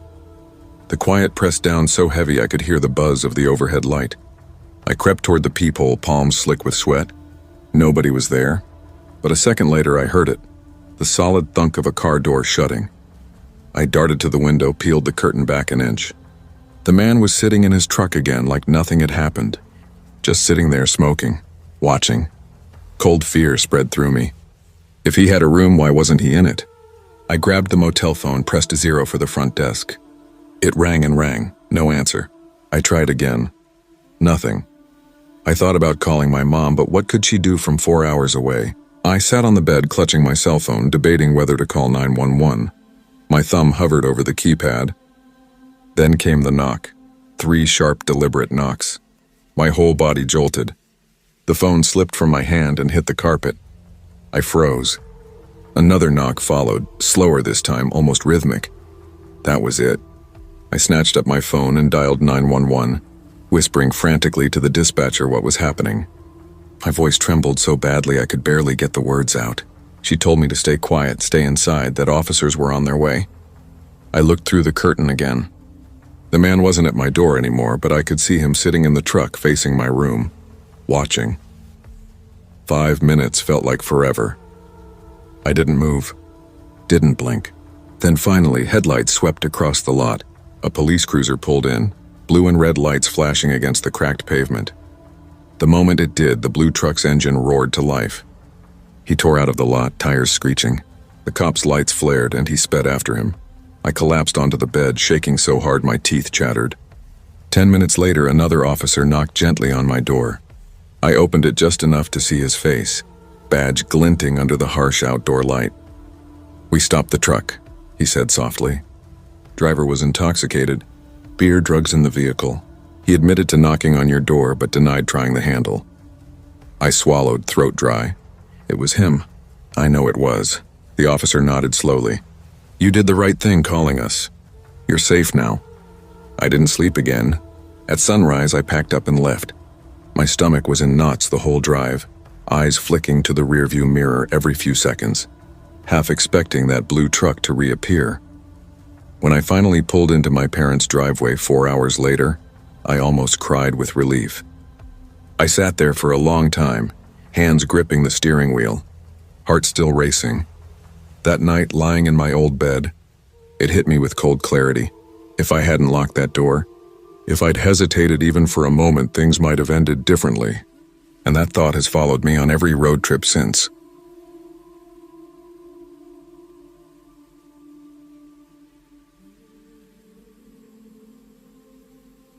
I was 21 the winter it happened, a junior in college, worn thin by finals and desperate to see my family after months of being away.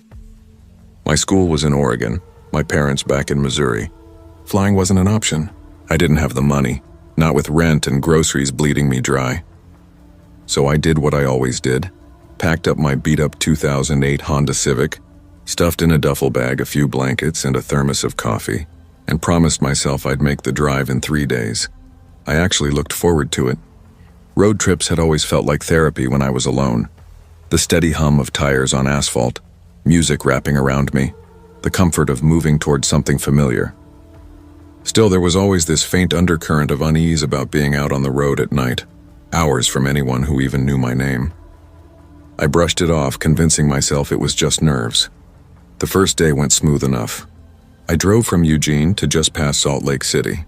The interstate stretched flat and endless, black ribbon under a sky that turned gold, then bruised purple. By the time the sun dipped below the horizon, I'd been driving for almost 12 hours. My neck was stiff, my eyes burned, and my knuckles ached from gripping the wheel too tightly. I knew I needed to rest. Motels weren't in the budget. That was fine. I'd already decided I'd just sleep in the car if it came down to it. It was close to 1 a.m. when I saw a small rest area sign appear out of the dark. Faded green, with the icons for restrooms and vending machines. It wasn't one of those big, bright truck plazas, just a quiet pull-off with a squat cinder block building, 4 parking spaces, and 2 buzzing floodlights that cast everything in a weak, yellow glow. Only one other vehicle sat there, a silver pickup parked at the far end. I pulled into the opposite corner, killed the engine, and sat in silence. My whole body hummed from the road. "All right," I muttered. "Bathroom, then sleep." I grabbed my phone and a small flashlight, stepped out, and stretched until my spine popped. The air was cold enough to sting my lungs, sharp and clean after hours sealed inside the car. The restroom smelled like bleach and piss, but it was serviceable. I did my business, splashed water on my face, and felt the chill wake me a little. When I stepped back outside, the night pressed close, quiet, except for the hum of the lights. That's when I saw him. A man was standing right next to my Civic, leaning down to peer through the window. Can I help you?" My voice came out louder than I meant. He straightened fast, startled. Maybe mid-30s, stocky build, a dark beanie pulled low over his forehead. He gave this quick, awkward laugh. "Oh, sorry, man. Didn't mean to freak you out. I was just checking if someone was in the car. Wanted to ask if you had a couple bucks. Vending machine won't take my card." My stomach tightened. My Civic didn't have tinted windows. He would have seen from even 10 feet away that it wasn't empty. There was no reason for him to be pressed up against the glass like that. Yeah, no cash. Sorry. I said it quickly, brushing past him toward the driver's side door. He didn't move right away. He lingered, head tilted slightly. Long drive tonight? Yeah, real long, I muttered, sliding into my seat and forcing a polite smile. I need to crash, though. Good luck with the machine. He gave a half-hearted wave and turned back toward the silver pickup. I watched through the mirror as he climbed inside, but he didn't start the engine. I tried to tell myself it didn't matter. I shoved my backpack into the back seat, reclined a little, and exhaled shakily. The silence felt heavier now. My heartbeat thudded in my throat. Sleep didn't come easy. I lay there staring at the ceiling, nerves buzzing, replaying how close his face had been to my car window. 5 minutes passed before I saw it, the faint shift of headlights in my mirror, moving across the lot. I sat up fast, heart still thudding from half sleep, and saw the silver pickup easing forward, slow, deliberate, until it stopped right behind my Civic, its headlights washing my car in harsh white. It was only a few feet from my bumper. Seriously, I whispered under my breath. For a long moment I just sat there, frozen, trying to convince myself I was imagining things. Maybe he just wanted to park under the light. Maybe he wasn't thinking about me at all. But my gut said otherwise. Every instinct in me screamed, "Go! Now!" I turned the key, my hands trembling as the engine coughed to life. The guy didn't move. He just sat there motionless, the glow from his dashboard painting his face an eerie blue. I shifted into drive, forcing my breath steady. Not worth it, I muttered. Not worth it. The tires crunched over gravel as I pulled out and merged back onto the interstate. For the next 40 minutes I drove in silence. The road ahead a tunnel of white lines and exhaustion. My eyes burned, my body screamed for rest, but adrenaline kept me sharp, coiled. Every time headlights appeared behind me, my pulse jumped. Every sound, the wind, the hum of the tires, the rattle of loose coins in the cup holder, made me flinch. When I finally spotted another rest stop sign, I almost cried with relief. It was even smaller than the last one, and as I rolled in, I realized the building looked completely abandoned. Graffiti covered the cinder block walls, boards nailed across the windows, the roof sagging like it might cave in. But at 2 a.m, I didn't care. I was bone-tired. I parked under the one flickering lamppost, killed the engine, and locked every door twice. The air outside was dead still. No other cars. No vending machines buzzing. Just the faint groan of wind through trees. I pulled a blanket over myself and tried to steady my breathing. Within minutes, I passed out.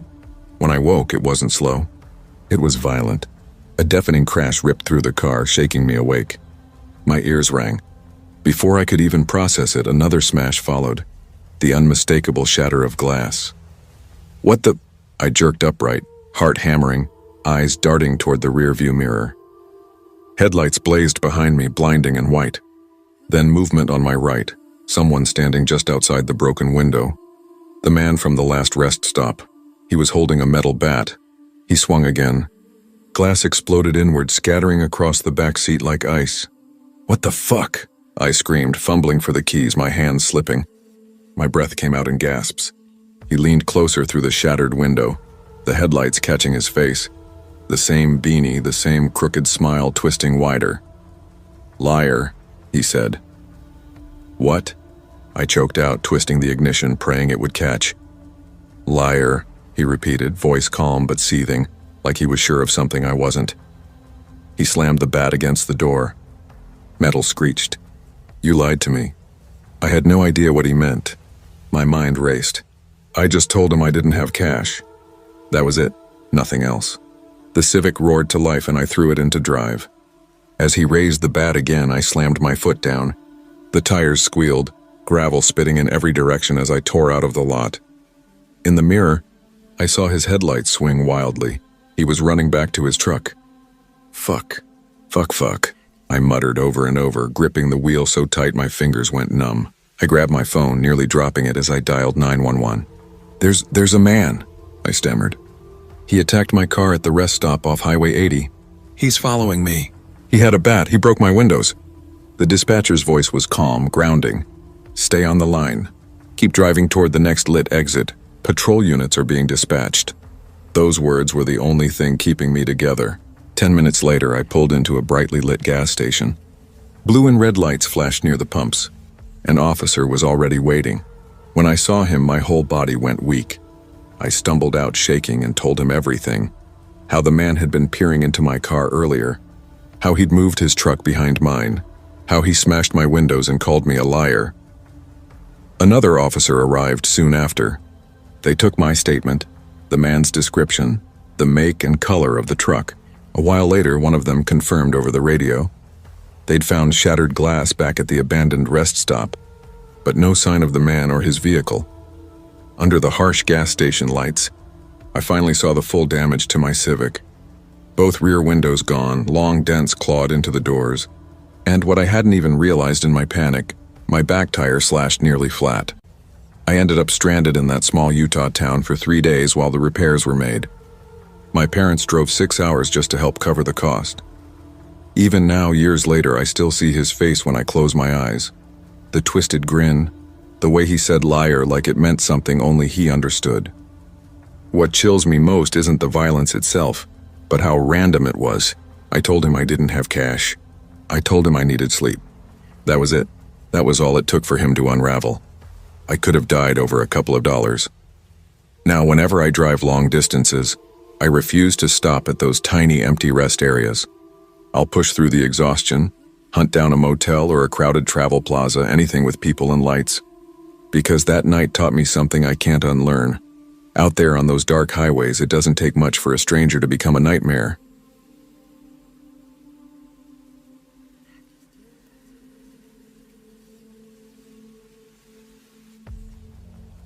I never used to be the type of person who enjoyed long road trips. Sitting in a car for hours had always felt like limbo. Time suspended, wasted, going nowhere fast. But back in 2018, I was in a strange place in life. I'd just quit a job I absolutely hated. Some bland cubicle gig for a shipping logistics company in Louisville, Kentucky. The pay wasn't bad, but the work had sucked the life out of me. Every day was the same gray loop. Spreadsheets, endless email chains, polite small talk about delivery routes and container delays I couldn't bring myself to care about. When I finally walked out, I felt split in two, half relieved, half terrified. Relieved because I wasn't chained to that desk anymore. Terrified because I had nothing else lined up. No plan, no next step, and of course my timing was awful. My dad's 50th birthday was 2 weeks away, and my mom and siblings had been planning a surprise party back home in Cedar Falls, Iowa. Flying would have been easy, but tickets were expensive and my bank account was embarrassingly thin. That's how I ended up convincing myself to drive. It wasn't just about money. Something about the idea of being alone on the road, 11 hours of uninterrupted thought sounded like exactly what I needed. Like maybe if I just kept moving forward, I'd figure out what the hell to do next. A road trip felt like a reset button. I even told myself it might be therapeutic. I planned it out carefully, about 11 hours total, split over 3 days. I'd take it easy. Cheap motels, diner food, no rush. When I told my sister, she burst out laughing. You? Driving across the country? Since when? I laughed too. I can handle it. Besides, I could use the thinking time. And Dad's gonna lose it when I walk in. Day one went smoother than I expected. I left Louisville around 9 in the morning with a travel mug of coffee, a duffel bag tossed in the back seat, and the radio playing low enough that my thoughts could fill the gaps. The early hours slipped by easily. I passed through Indiana, crossed into Illinois, and by sunset, I'd made better time than I'd planned. I pulled off the interstate at a small exit for a town called Madison Ridge. It wasn't much, just a few gas stations, a diner, and 2 motels sitting across from each other like they'd been in a standoff for decades. I chose the cheaper one.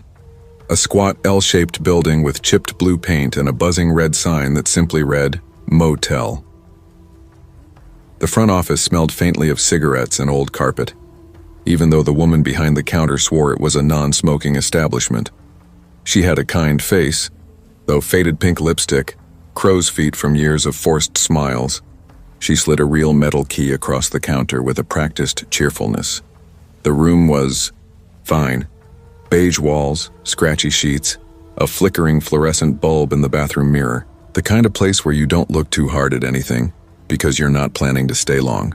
I set my stuff down, showered off the road grime, and collapsed onto the bed. The air conditioner rattled like a dying engine, but I didn't care. I was out within minutes. When I woke, sunlight was already leaking through the thin curtains. My phone said 10:47 a.m. Crap, I muttered, rubbing my face. I'd meant to be on the road hours ago, but I figured there was no real schedule anyway. I packed up, brushed my teeth, tossed the key into my pocket, and stepped toward the door. The instant I opened it, I froze. A man was standing right there.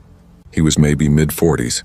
Thin hair combed back, shadows under his eyes so deep they looked bruised. He wore a brown zip-up jacket pulled tight to his neck, even though the air outside was already warm enough that I could feel it against my bare arms. For a second, neither of us moved. He just stood there, blocking the doorway, watching me like he'd been waiting. Excuse me, I said, awkwardly gripping my duffel. I tried to squeeze past him. He shifted just enough for me to slide by, his eyes never leaving my face. I could feel them on me as I walked down the narrow concrete walkway toward my car. My chest felt tight, my pulse picking up for no reason I could explain. I tossed my bag into the trunk, forcing a laugh under my breath. It's fine, I told myself. Probably just another guest. People get weird in motels. Still, I couldn't resist glancing back. He was still there. Same spot. Standing just outside my door, his head tilted slightly, watching me like he couldn't decide whether to say something or follow me. I managed a tight smile. "Have a good one," I called. Nothing. Not a blink, not a nod. Just that blank stare. The hair on my arms prickled. I slammed the trunk harder than I meant to, climbed into the driver's seat and started the engine. My hands felt clumsy on the wheel as I pulled out onto the road. I told myself it was nothing, just a weird guy, maybe hungover, maybe lost in thought. Motels like that attracted all kinds of people. But even miles later, when the sign for Madison Ridge disappeared in my rearview mirror, I still couldn't shake the feeling that he hadn't just been some random stranger, that he'd been standing there waiting for me specifically. That second day was supposed to be my longest drive, about 10 hours on the road. The first half wasn't bad. The highway wound through a steady rhythm of small towns, stoplights, and clusters of fast food joints that all smelled like fryer grease and burnt coffee. I stopped once for gas and a turkey sandwich that tasted mostly like cardboard, but it filled me up. Nothing strange, nothing worth remembering. It wasn't until hour 6 that the scenery changed. The towns grew farther apart, the signs fewer, and the air took on that lonely open road quiet. The asphalt cut straight through flat farmland and dark stands of woods, the kind of stretches where you can go miles without seeing another car. I knew I should fill up again before it got too empty. So when a gas station appeared on the horizon, one of those faded roadside stops with a flickering sign and peeling paint, I pulled off. I swiped my card, started the pump, and went inside for a coffee. The store smelled like dust and beef jerky. A bored-looking cashier was watching something on her phone, barely glancing up as I paid. When I came back outside, my heart stuttered.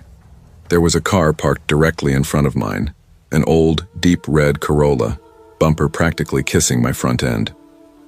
The windshield was tinted pitch black. I couldn't see a thing inside. I scanned the lot. Empty pumps. The only other vehicle was a pickup at the far end, its driver nowhere in sight. But the Corolla didn't look abandoned. The faint tremor of its hood, that soft vibration, told me the engine was running. Someone was inside, watching. I felt my pulse thudding in my neck. Don't overthink it, I told myself. I pulled the nozzle free, capped the tank, and climbed into my seat, locking the doors out of habit. I took one last look, still nothing. Just that car, engine purring like a patient animal. I drove off. In the rear view, the Corolla eased out too, sliding onto the road behind me. Coincidence, I muttered under my breath. Just a coincidence. For a while, I managed to lose them in light traffic. The afternoon sun dropped low, painting the sky in layers of orange and violet. Headlights flicked on one by one, a ribbon of glowing eyes in my mirror. After a couple of hours, I forgot about the Corolla. Or at least I convinced myself I had. But later that night, with the highway stretched out empty and black ahead of me, the thought crept back. The road hummed under my tires, and I found myself glancing again and again at the rear view. Was one of those headlights way in the distance theirs? I shook it off and focused on the white lines flashing past. 2 more hours, I told myself. 2 more hours and I'd stop for the night. Around midnight, I spotted a glowing sign for a gas station. The idea of a caffeine refill sounded good. I wasn't even low on gas, I just needed to stretch my legs, shake off the unease. I pulled off the exit. My stomach dropped as soon as the store came into view. The convenience shop was dark, closed tight for the night. Only the pumps glowed under the harsh, buzzing floodlights. The light made everything look sharper, too bright, too exposed. I sighed and figured I might as well top off the tank. I stepped out into the cold air, slid my card, and started pumping. That's when I saw headlights turn off the highway, one pair cutting down the ramp toward me. Something about the angle of the beams made my chest tighten. I stared as the car approached. When it pulled into the lot, I knew. The deep red Corolla. My heart slammed into my ribs. It didn't stop at a pump. Didn't even slow down. It rolled straight toward me, smooth and deliberate, stopping so close beside me that if I'd opened my door, it would have hit theirs. For a split second, everything was still. Then the passenger door flew open. A man jumped out, moving fast, headed right for my handle. The sight of him made my blood run cold. The same man from the motel. Same hollow eyes, same brown jacket zipped tight to his throat. "Hey," I shouted, fumbling for the lock. He yanked at my door, rattling it hard. The sound of the handle clattering against the metal was deafening. I slammed the door shut, hands shaking so bad I nearly dropped the keys.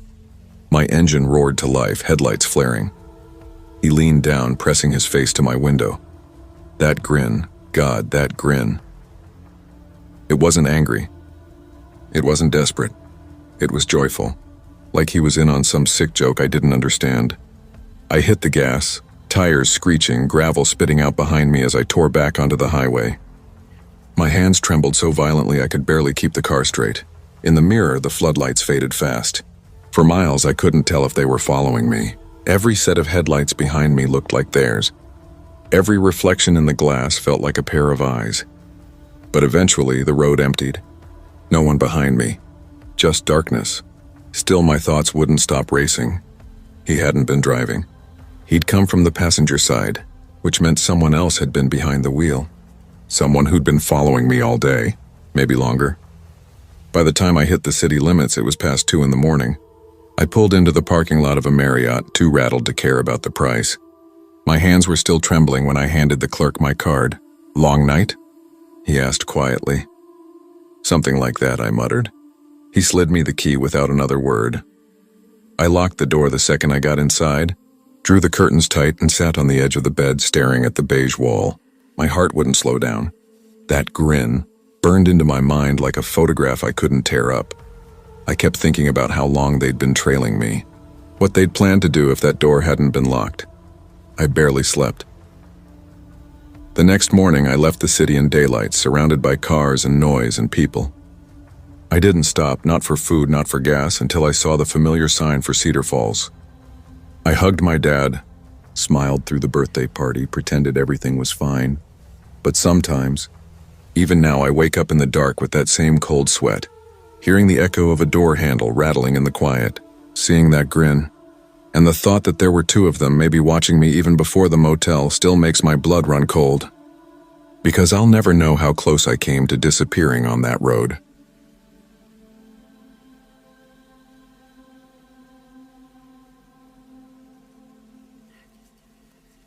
I never really thought much about road trips growing up.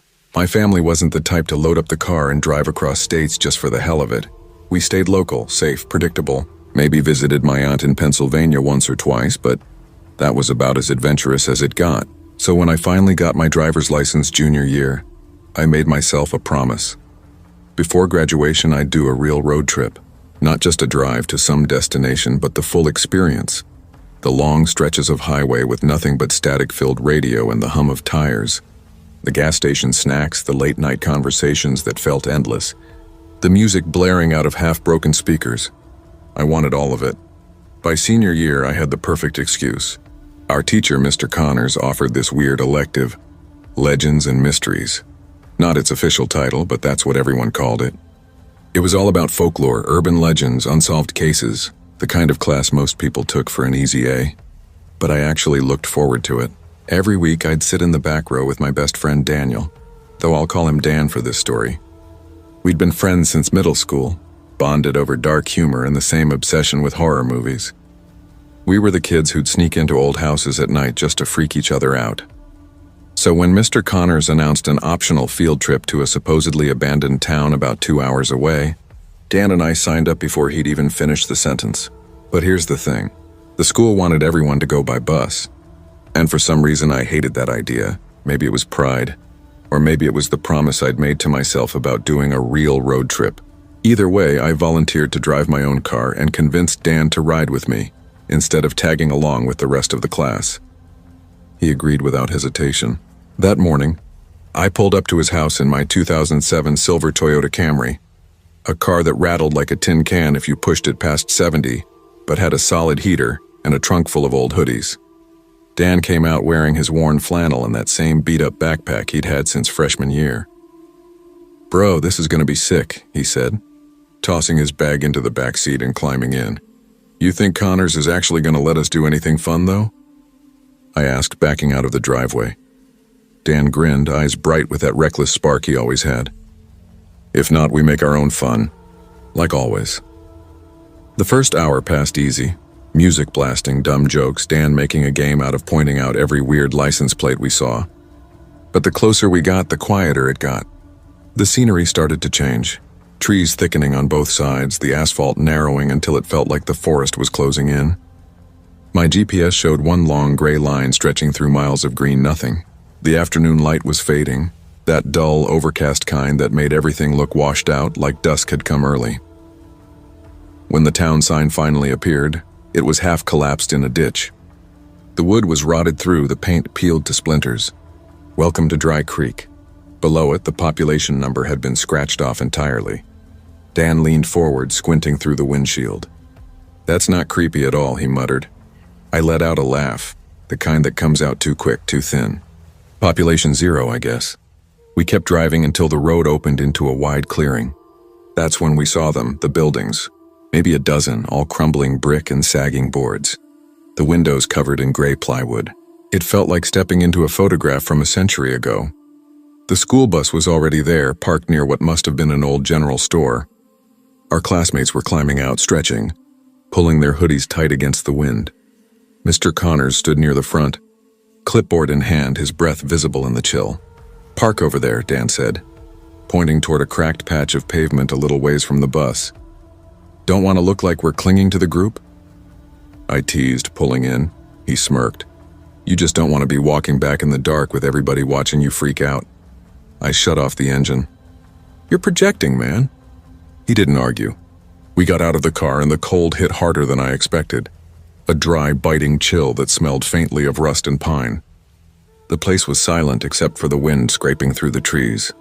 I zipped my jacket up to my chin, staring at the ghost town ahead of us, unaware of how much I'd regret ever wanting that real road trip. It smelled like wet earth and old wood, like rainwater soaked into history. Everyone gathered near the cracked steps of what used to be a town hall, while Mr. Connors gave his little speech, clipboard tucked against his chest. His voice echoed faintly off the empty buildings. "Your assignment," he said, "is to use your investigative skills to determine why Dry Creek was abandoned. It was founded in the early 1900s and deserted within a decade. No confirmed reason, just rumors, fires, disease, or," he paused, eyes glinting, "something worse." A few people laughed under their breath, but no one said much. That something worse part lingered in the cold air. After a quick head count, Mr. Connors waved everyone toward the church in the center of town, its bell tower leaning slightly like it was listening. That's when Dan nudged me. "Tallest building over there," he whispered, pointing toward a 3-story structure at the far end of the square. Its roof sagged, one corner caved in, but it still stood above the rest like it refused to die. "You're already planning to sneak off?" I asked.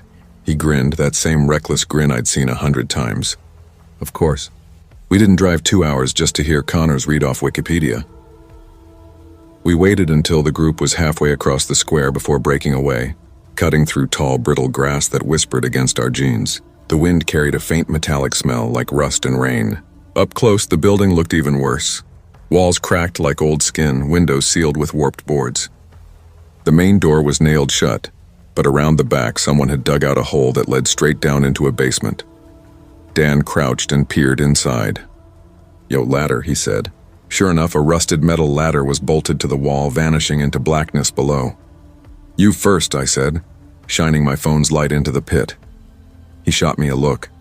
"Fine, but if I die, tell my mom I went out a hero." "Hero of bad decisions," I muttered. Still, I followed him down. The air grew colder with each rung. When my feet hit concrete, I flicked on my flashlight. The beam sliced through dust and shadow. Empty beer bottles scattered across the floor, graffiti fading into the damp walls. Wooden planks leaned in a messy barricade on the far side, like someone had tried to keep something in. Or out. "Creepy," Dan murmured. "Understatement," I said, stepping carefully over debris. A narrow stairway led up into darkness. Dan glanced at me. "We've already come this far." "Yeah," I whispered. "Too far." Every step creaked beneath us as if warning us to turn back. The second floor smelled like mildew and rot. Hallways branched off in both directions, lined with rooms where light had long since stopped visiting. It felt like walking into a cave where the walls could listen. "This is a bad idea," I whispered. Dan laughed softly, though it came out shaky. "Bad ideas make the best stories." That's when we heard it, a sharp clunk like a stone dropped onto wood. It came from one of the side rooms. We froze, my chest tightened. I could hear Dan's breathing, fast, uneven. "Raccoon," I whispered, barely believing it myself. "Too heavy," he whispered back. Against every instinct screaming at us to leave, we moved closer. Dan lifted his phone, its weak light slicing through the dark. That's when we saw them. 3 figures stood about 10 feet inside the room. Men, at least they looked like men, perfectly still, facing us, not moving, not speaking, just there. Their posture was wrong, too rigid, too deliberate, like they'd been positioned. Dan's hand found my sleeve and clutched hard. My mouth went dry. For a second, none of us moved. "Go," I hissed. We bolted, down the stairs, across the basement, scrambling up the ladder 2 rungs at a time. My hands slipped on the rusted metal, heart punching against my ribs. We didn't stop until our shoes hit grass. We ran until the church came back into view. The others were gathered outside, laughing, snapping pictures. Emily, one of our classmates, spotted us. "Where'd you 2 go?" she asked, eyebrow raised. Dan spoke before I could catch my breath. "Checked out one of the buildings." "Bad idea." "What happened?" she pressed. Dan glanced at me, his voice dropping low. "We weren't alone in there." We didn't explain. Not to her. Not to Mr. Connors. We didn't want detention or worse, disbelief. We just fell back into the group, pretending nothing had happened. As we headed for the bus, I glanced back. The tall building loomed against the gray sky. On the top floor, one window that hadn't been boarded up, I saw it. A face. Pale, unmoving, watching. Dan muttered under his breath. They weren't people. I swallowed hard. "Homeless guys, maybe, squatters." He didn't answer. The ride home was silent. No jokes, no music. Just the hum of the tires and the ghost of that moment replaying over and over. Even now, I still see them sometimes when I close my eyes. The 3 figures in that dark room standing like they'd been waiting for us. And I can't shake the thought that if we'd taken one more step inside, they wouldn't have just stood there. I've thought about going back, just once, to prove Dan wrong. But then I remember that face in the window, and every time I picture it, my hands start to shake on the wheel. Some road trips, I've learned, aren't meant to be finished.